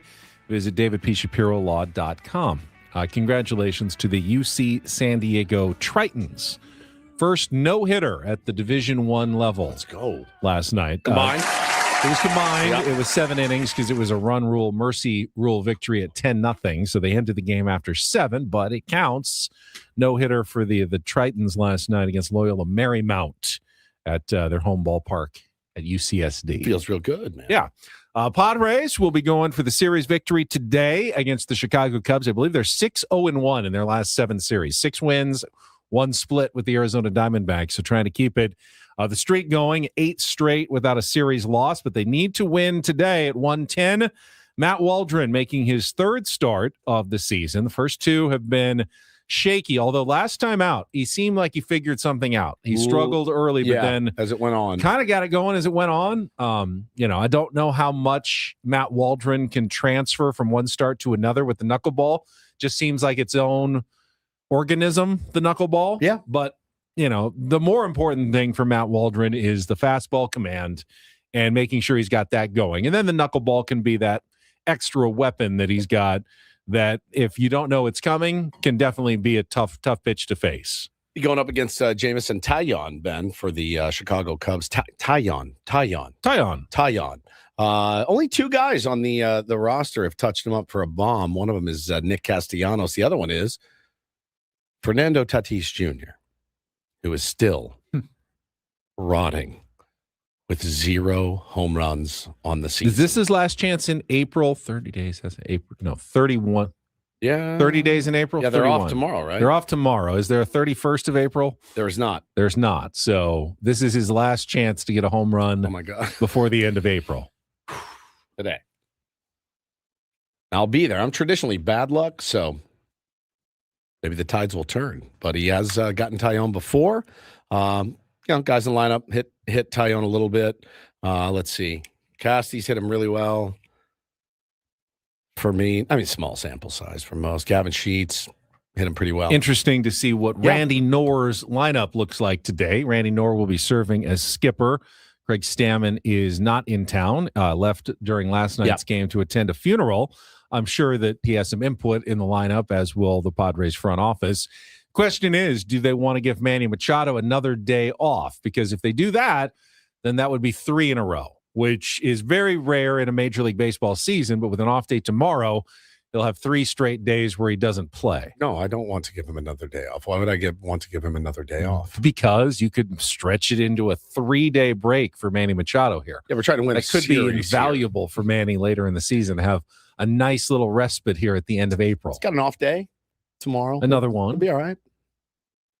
Do you want him to get a setback before, I mean, if he's not in the lineup today, I'm going to assume that he's injured. Yes. I wouldn't assume that. I would.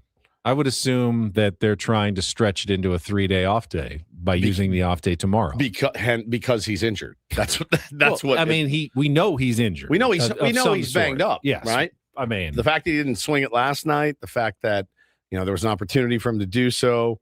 Man. He'll DH today. Maybe. Yeah. I mean, he has not hit Taillon well at all. So maybe you're right.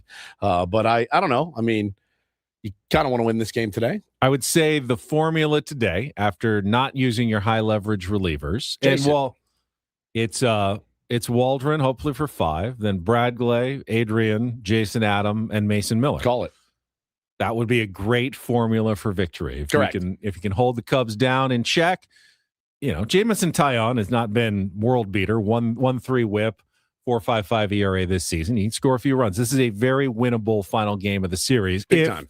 If Matt Waldron doesn't implode in the first few innings and put you in a situation that's too deep to dig out of in this game. Well, and if that's the case, then you lick your wounds and you move on and you don't use those guys and you give them a nice little respite. And then they get a 3-day break, Correct. essentially, and you've got a series loss, but you didn't get swept, and you move on, and you're still at home, and you got the White Sox coming to town. Yep. It's not the end of the world, but certainly you'd like to see them win, because then you got to go back to Chicago, and tiebreakers and what have you could come into play later in the year. So yeah, another important game. As we discussed earlier, Padres are a very stressful team because all these games always feel very important, even this early in the regular season. They are mocking you for your Matt Waldron goes 5 take. He went 5 last time. He did. Yeah. I mean, it was, he had a rough little go. All right, 5 innings, 3 runs. Oh, you take sign that up right now. Everyone sign up for that? 100%.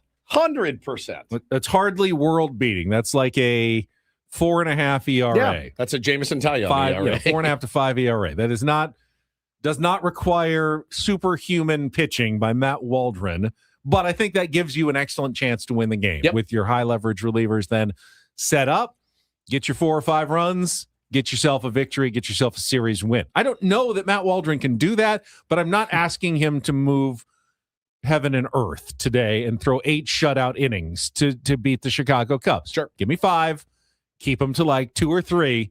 We'll be very happy with the result. He gave today. you 5 last time out, but he also gave up 6 to the Rockies. Right. So, but it was those were valuable innings. And that was as a Coors it turns Field. out. Yeah, Coors Field. All right, he's going to have a legit fair shot here at 110 today. All right, let's take a timeout. When we come back, I asked the question. I want to answer it. Is the Padres' 19-10 record a mirage? That is coming up. Final segment of Ben and Woods, broadcasting live from the Bill House Studios. We know how on San Diego's #1 sports station, 97.3 The Fan.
He just here. I'll show you a little. Just a little. Please don't. Just a little bit. What hurts on you? Nothing at all. A little bit. Not that now. So let's say whatever you're about to touch is the only thing. Let's say It's gonna hurt. Right? All right, yeah. Okay. Pretend your knee hurts. Pretend your knee. It's going to in a second. Right here. That is not pleasant. Hey, player, this is all yours. This room with this view. This speakeasy with this cocktail. Hey, could you make that too? The spa with this. And this pool on this roof. This is all for you. The all-new Hamul Casino Resort, now open.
Purple says, here comes Ben the Unpolisher. Ooh, are you about to unpolish something? You know what I'm going to say. I just asked the question. Is the Padres 19-10 start a mirage? Well, it's a weird question. I'll give it a say. Well, I'm just saying. Radio. The way they're performing? Does it back up the record? Padres currently have the fourth best record in baseball, half a game behind the Yankees and Dodgers, and a game and a half behind the Braves. So right there among the best teams in baseball in terms of overall win-loss record through 29 games this season. The numbers behind the numbers aren't bad at all. I was looking it up just now on the break through StatCast. Wait, was that reverse? That was reverse. Okay.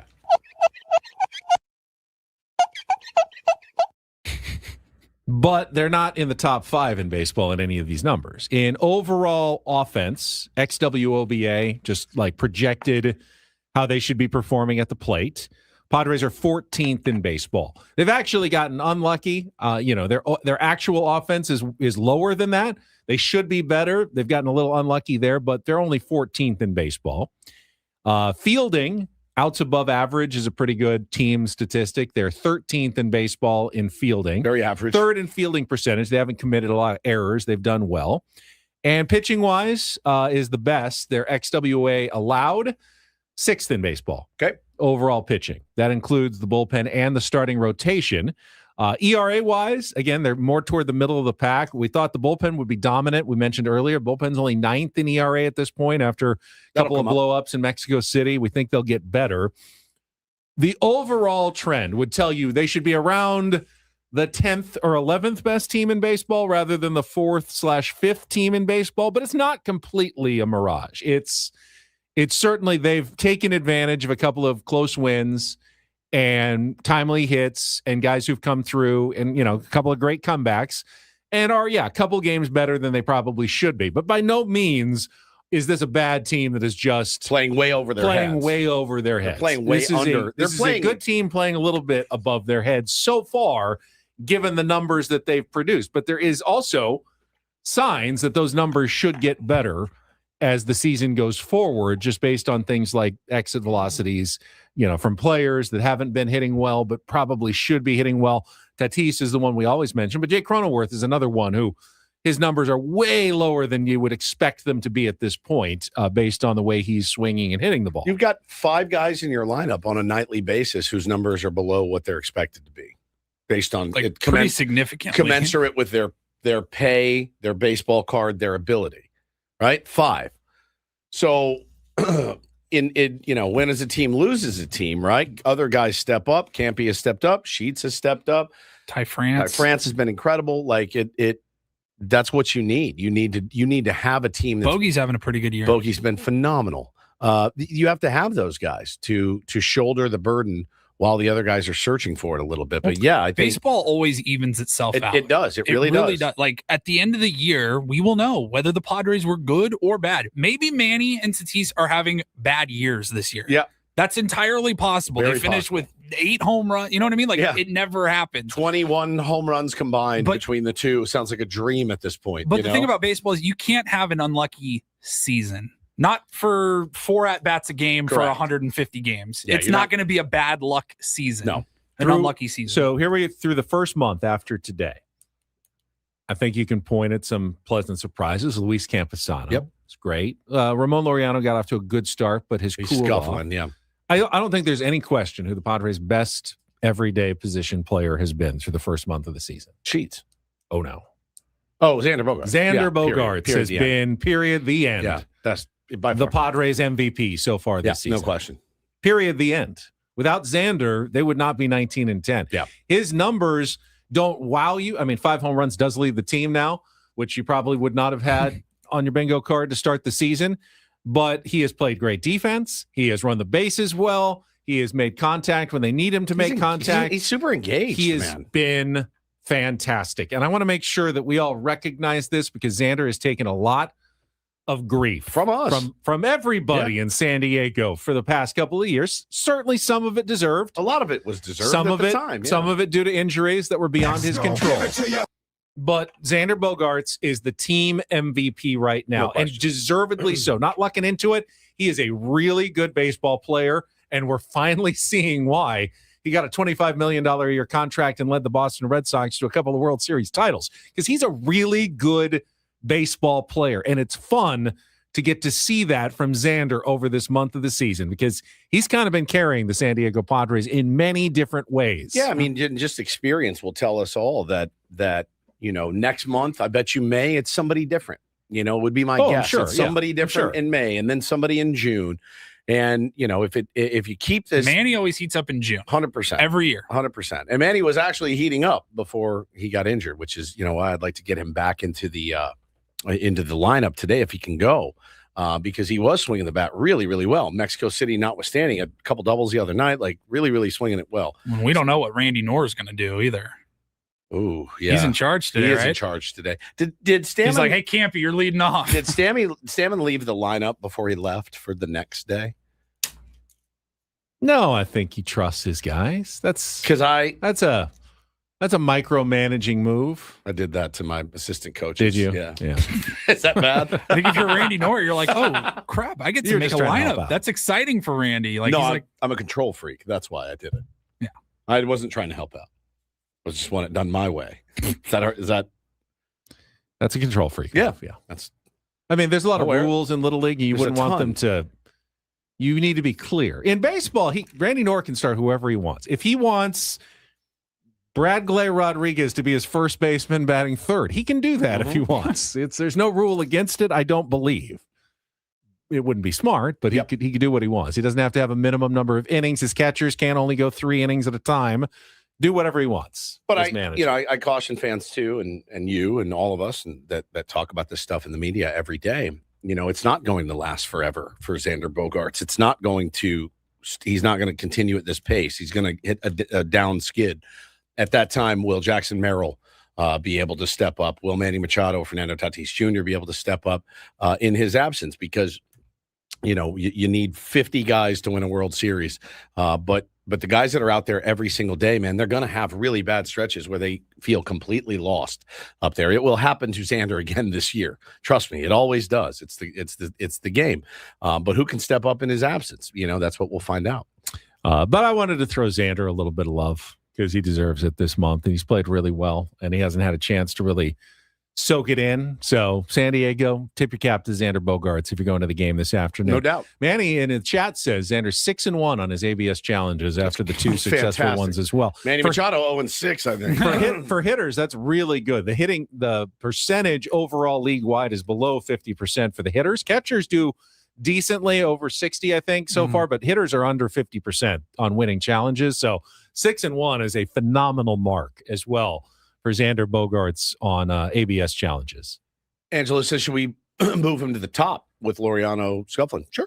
No problem. I mean, they've had no problem shuffling lineups around. He has success on the bases, too. Yeah. I mean, they settled in with Laureano because they were playing well. They were on a winning streak, and he was hitting well. Laureano's been slumping a little bit more recently. Is it time to be flexible, as Craig Stammen has shown so far this season, and move someone else up to the top of the order and change things up again? Don't know. Maybe not yet, but close. Getting to that point where you might want to make some changes to the lineup. Yeah, for sure. And lineup is usually out by this time for a 1 o'clock game. I'm guessing it'll be 10 o'clock. 10 o'clock on the nose. I would love to see it, see what it looks like. Brian in the chat says, no Padres roundtable today. There is none. We've been preempted due to the fact that it is Wednesday and the roundtable happens on Thursday. On Thursdays. Correct. That's tomorrow. There will be a roundtable tomorrow at 9 a.m. Thursday, not Wednesday. Yeah. All right, let's check traffic and then wrap things up here on a Wednesday again on 97.3 The Fan.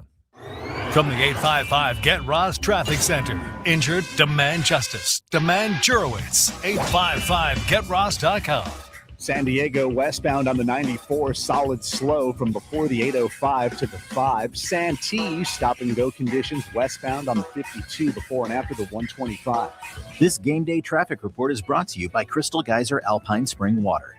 What makes Crystal Geyser Alpine Spring Water different? We always bottle our Alpine Spring Water less than 1.5 miles from the spring source, and all our bottles are made with 50% recycled plastic from our own recycling plants. Crystal Geyser, bottled at the spring source.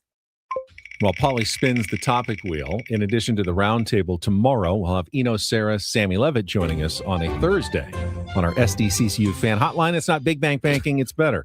Go ahead. Jam that in there. Smooth as silk. While the wheel is spinning. Topic wheel Don't asks. waste any time. This one could be a fun one. What is something that you pretend to understand in pop culture? Ooh. Something you pretend to understand. I thought you were going to say pretend to like. In That's pop also a good culture. one. I think I'll go with like the streaming world. And it's weird because we're on YouTube streaming our show right now. But we for are work, not streamers. But it's there's another layer to it. It's the group that like has a hotspot and they walk around town and they just stream on Twitch or Kick or wherever for like hours on end, and people obviously are watching. That's a whole area of the internet that I don't get. There's something I follow and it updates me all the time. Like, and maybe I don't follow them. It's just in my timeline. And it's like they start tweeting like this guy, blah, blah, blah. And I'm looking at it going, this is a whole nother world. Like TMZ will report on like, oh, this streamer arrested for Sinat or something. I'm like, who are these people? But they're just massive. And they make millions and millions of dollars. Pauly, that is a good one because, I'll say things like, well, the algorithm wants you to do like shorter videos and you do this and that. I have no idea. You don't know what an algorithm I really is. don't even know how it works. I don't either. I'm not one to pretend to understand things that I don't understand. I'll tell you, I don't get it. Yeah, I'm pretty open about the things I don't understand. Yeah, we're both pretty like, I have no idea why this is the way it is. Yeah, I'm with you. I don't pretend to know a lot about stuff except for maybe like radio and baseball and stuff like Vertices. that. Vertices. I don't pretend. I tell you right now, I'm an idiot. I'm the first to tell you that I'm incapable of doing certain things or knowing about certain I honestly don't even really know how radio works. I really don't either. Is that pop culture? Yeah, I have no idea. Because I've done this for 30 years. No, I'm with you. Still not entirely clear on how we make our money and how this whole thing works. Nope. Honestly, this enterprise is a bit of a mystery to me. Still don't understand insurance. That's a pop culture thing. Everyone has insurance. I don't understand it. I've got this button. It says off and on. Yeah. When it's on, my microphone is on. When it is off, it is lineup out. Can't hear anything. Let's see it. Oh, I'm curious. Randy Knorr's lineup is out. Thank you, Randy. All right. Somebody give it to me. You will be happy. Okay. Oh, wow. We've made some changes. Oh, Randy is putting his stamp on things. Wow. I like Leading that. off. Center fielder Jackson Merrill. Oh, okay. Batting second, Fernando Tatis Jr. in right field. Okay. Batting third, the designated hitter, Manny Machado. Okay. So not playing third, but in the lineup. Got it. Batting cleanup, shortstop Xander Bogaerts. Batting fifth, first baseman Ty France. Okay. Batting sixth, third baseman Miguel Andujar. So I Okay. guess he's feeling good enough to get back in there. Batting seventh, second baseman Jake Cronenworth, moving him up in the lineup. Batting eighth, the left fielder Nick Castellanos. Okay. And batting ninth, catching, back-to-back days, Luis Campusano. Oh, man. With Matt Waldron on the mound. Not your best defensive left side with Andujar Andujar in front of Castellanos. Matt Waldron, you might want to try to pitch toward he's like, right side contact. He's like, I have no idea where this thing's going, so don't worry about it. Where it goes, it goes. But Manny back in the lineup, at least DHing. So they give him 3 days off his feet from third base, but get his bat into the lineup today, batting third. We're going to a game. I want to see Manny Machado in there. You know what I mean? And I'm no going today. Laureano, obviously, getting the day off today with Casty out there. Probably deserved. 2 in a row. Point. Yeah. Someone gets to take advantage of the 2 in a row. My guess is someone on Friday might get a day off to take advantage of the 2 in a row as well. Yep. Who would it be? Who's next up now that Jake Cronenworth got one over the weekend? I mean, Merrill had one early in the season. It's been a while. He's been slumping. He's very young, so I never feel like urgently getting him off. Xander probably is due for one, but I don't really want to give him a day off because he's playing so well, and I want to keep him in the lineup. So we'll see if there's anyone else that gets a day off on Friday. But there's your lineup. Randy Knorr pencils out for your San Diego Padres this afternoon. Tatis Yard today? God, I hope so. No. I don't think so. I'm calling it. You gonna call it? Yeah, I'll call it. Play your chip? No, that's not my chip. That's not your chip. Let's do it. First at bat, second at bat, second at bat. I don't care. I think he'll get one. All right, that's it for us. We will rejoin you tomorrow morning, 6 a.m. We will have an Epic Padres roundtable sponsored by Epic Wings. Braden and Frank coming up next for executive producer Paul Reindl and Stephen Woods. I'm Ben Higgins. Have a great rest of your Wednesday from all of us here at San Diego's #1 sports station, 97.3 The Fan. So long, everybody.